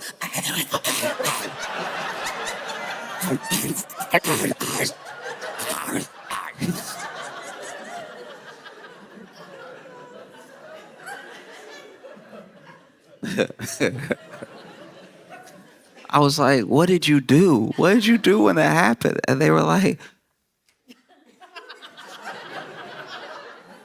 I thought it was a demon.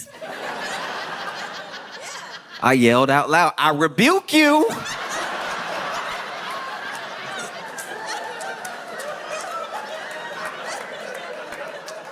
And then I closed the door. Oh.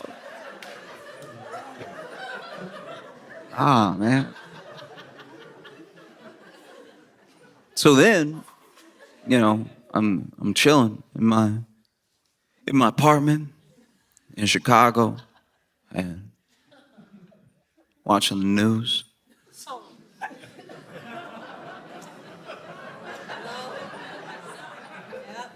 And I see a mugshot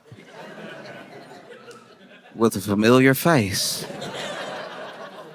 who had been arrested for trying to rob a barbecue restaurant.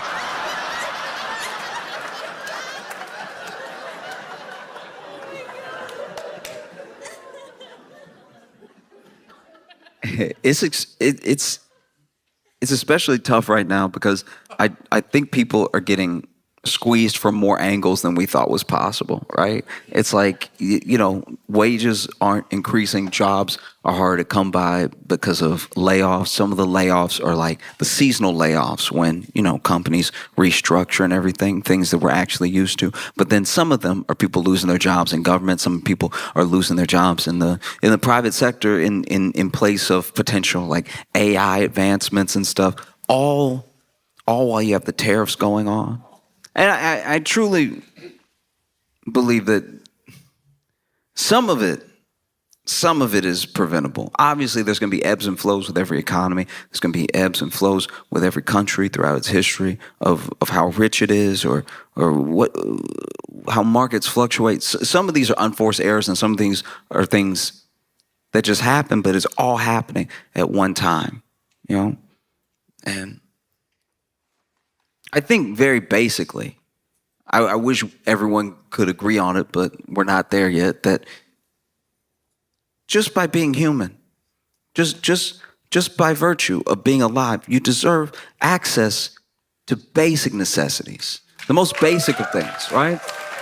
And especially if you're working. If you are working full time and you're still struggling to get the basic, we're talking about food, water, and shelter. We're talking about the most basic things. And I think sometimes when you bring up the people who are having a rough time, they're having a rougher go of it than is just, right? Life isn't fair, but you build the scale so that things can level out, so that they can be just. And when you talk about people who are having a rough time, who need extra help to try to get level, and they're working, they're doing their best. I think people conflate that with people who want luxuries or they want something for free. These people are already working. We are the hardest working country in the world. We clock more hours than anybody else, and we every year have less and less to show for it. We have less to show in healthcare. We have less to show in education and possibility of upward mobility. Every year we work harder, and every year we have less. We take less vacation days than pretty much anyone in the world, and for all of our hard work, we are not seeing the fruits of our labor. And there are people who will tell you, oh, but if you just work a little bit harder, if you just do it this way, oh, I'm smart, I figured it out, you will too. It's people who are not addressing the fact that everyone does not get a fair shake. You know, like you only need to look at me as an example. You don't think I want to be in the NBA?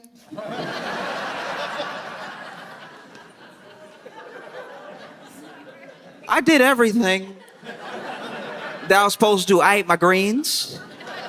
All right, I shot the ball. I did the running. I did everything. But trust me, if I show up to an open tryout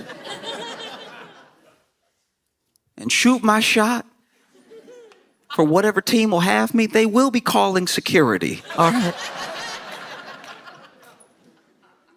And finances work in a similar way. I'm not coming down on anybody who came up well, went to a good school, and then through that good school, you made a connection, which got you your job, which affords you your lifestyle. I'm not saying you don't work hard. I'm saying everyone doesn't have that same opportunity, you know? And I think that at the very basis, right? At the very basis of food, water, and shelter, people get it in their head that even shelter means, a lavish house or something.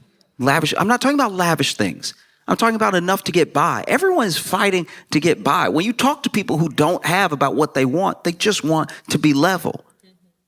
You know, they're not asking for expensive, lavish things like outdoor furniture. Patio furniture is ridiculously expensive. It doesn't make sense. It doesn't make sense. It's literally outside. You don't even want it in your home. It's almost trash. I don't care how comfortable it is. You literally let it get rained on. You know, you buy it from a store and then you bring it inside for a second just to take it out to the backyard and leave it there. And it's too expensive. It's crazy. In fact, when the outdoor furniture is inside, that's when you know it's bad. When I was living with some friends in college, their lawn chairs were the chairs. And I was like, we in a bad situation.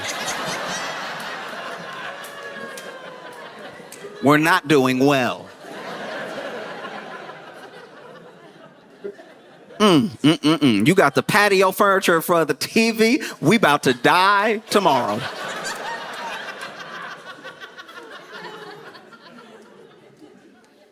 Whew. Yeah. You know? It's bad. It's bad. And it shouldn't be this bad, you know? You work, you pay your taxes, those things should come back to benefit you. And it's still that there's a narrative that's going on that's got all of us really going after and arguing with each other as if there's limited resources, as if there's limited money, as if there's limited opportunity. And we know there's not. We know that there's actually plenty to go around. Even with the hundreds of millions of us that are in this country, there's plenty to go around because we know how much billionaires have. Because they make it known how much they have, you know? Like you see how much land they own and you're like, that is a lot of people could live there. That's crazy. Or you know that CEO that said he wanted to own all the water? It's like, that's something you keep to yourself. What a sociopathic thing to say. Oh, I want all the water. You can't even drink it. What's wrong with you? That's what kills me. It's like people think that it's solely government. People think that it's their job. They think it's not. I promise it's not. And what really burdens me, what keeps me up at night is that these people are siphoning all of this money. They siphon it from the government. They get benefits from the government. They get tax cuts from the government. They siphon all this money. They siphon your wealth from you. They siphon it in wages by the fact that they don't increase. They siphon it off of like shrinkflation when they act like they cry poor and then they charge you more for less. They siphon all this money, all to what end? To have a few people have all that money. All of that money, more money than anyone will ever need in their lifetime. And you know it because they don't spend it. They siphon all of this money out. They are literally parasitic. And then they dress like me.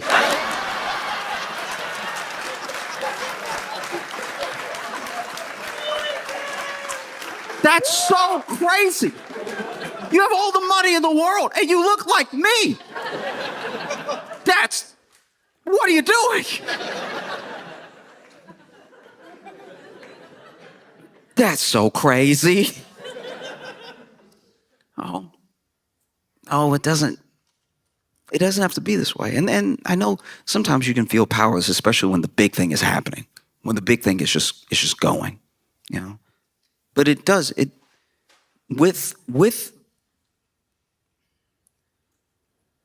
with a movement towards any action that is based in the people's wishes, it has to come to fruition in any instance. And you see it all over the world. You see people rise up in whatever form it takes to make their voices heard. And it's still very much possible. I know that there's a narrative out there that you're like a cog, that there's nothing you can do, and that you might as well just scrounge up as many pennies as you can to get by, and that'll be the best you can ask out of life. You know, it's to the point now where even people who cross over that $1 million threshold, they enter that tax bracket, they still feel that way. You could make $500,000. You could have $300,000 saved up, and you might sell something within your company, make another $200,000. You might cross that $1 million threshold, even by just a little bit, and still be like, I'm barely getting by. And people roll their eyes at that. They scoff at that. But the way that things are set up, unless you are uber rich, it's very easy to drop right out of that tax bracket. None of that is certain. You know, small business owners, some of them could be considered millionaires, but they'll tell you, they're like, my actual business and the people that I care for, the employees that I employ that depend on me for their benefits, for their livelihood. It's like we are month to month, right? So this structure doesn't end at just taking care of yourself. And it's why everybody, to the best of our ability, we have to be looking at the whole. The way that they play it is the way that benefits them every single time. Someone who's already a billionaire would love for you to just try to be like me. You can do it if you work hard enough. That's the narrative out there. They don't talk about how many government benefits they get, how many tax cuts they get, that they were born rich. They don't let any of that into the story because it would kind of ruin the whole thing. You know what I mean? So, you know, it's literally it's up to you, because we're already there. We're already in a place where I don't see how things are just going to get better by themselves. People are putting burritos on layaway. That's insane. That's so crazy. There are apps now that they come to you and they're like, hey, we'll let you finance your lunch, dog. You know, pay $3 now, we got you. And they do. They have you. And they don't let go. And before you know it, it's been a month, and that burrito that was $12 when you didn't have it is $65 now when you're done paying for it. And it wasn't worth it. And it's siphoned more from you. The things that weren't already taken. They can take your wealth. They're taking it now. They cannot take your worth. If you know your worth, if you remember your worth and you fight for it every day, and you fight for it with who you vote for, you go to your town halls and you speak to them and you let them know, we hired you. You work for us. We pay our taxes. Go tell them that this is done. It doesn't have to be this way. We can demand more. And the thing that we're demanding is not some sort of handout. We're demanding our work back to us in proportion for how hard we've worked. These people believe, they genuinely believe that they built this company up by themselves, as if there's some idea truly as a self-made man. It's like, even if you built a company and you ship the things to the people and they love your product and they want more of it, and you think you're such a genius, there are people driving that truck. There are people packing up those packages. And then there's the road that you didn't build. You know?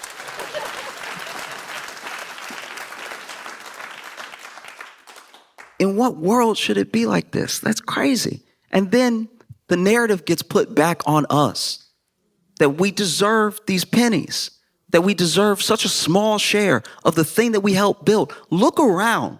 Really look around when you walk around your city. Really look around when you travel. Wherever you go, in America, no matter who you are, we built this. We built this together. We built it. And I'm not even saying that these like titans of industry don't hold a part in it. I'm not discounting someone having an idea and through ingenuity bring it to fruition to the point where they employ people, to the point where people depend on them. But there are responsibilities that come with that sort of thing. You know, I wanted to start a candy company, and I was like, nah, I'm actually going to be a terrible boss.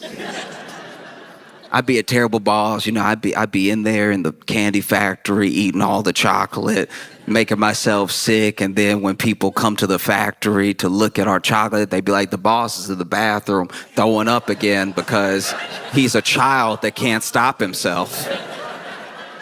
And that's why I didn't start a business, because I was like, you know, there are other people that are better at it. It's tough. You know, you shouldn't be put in a position where you got to put barbecue that you eat in the dark on layaway. Like that's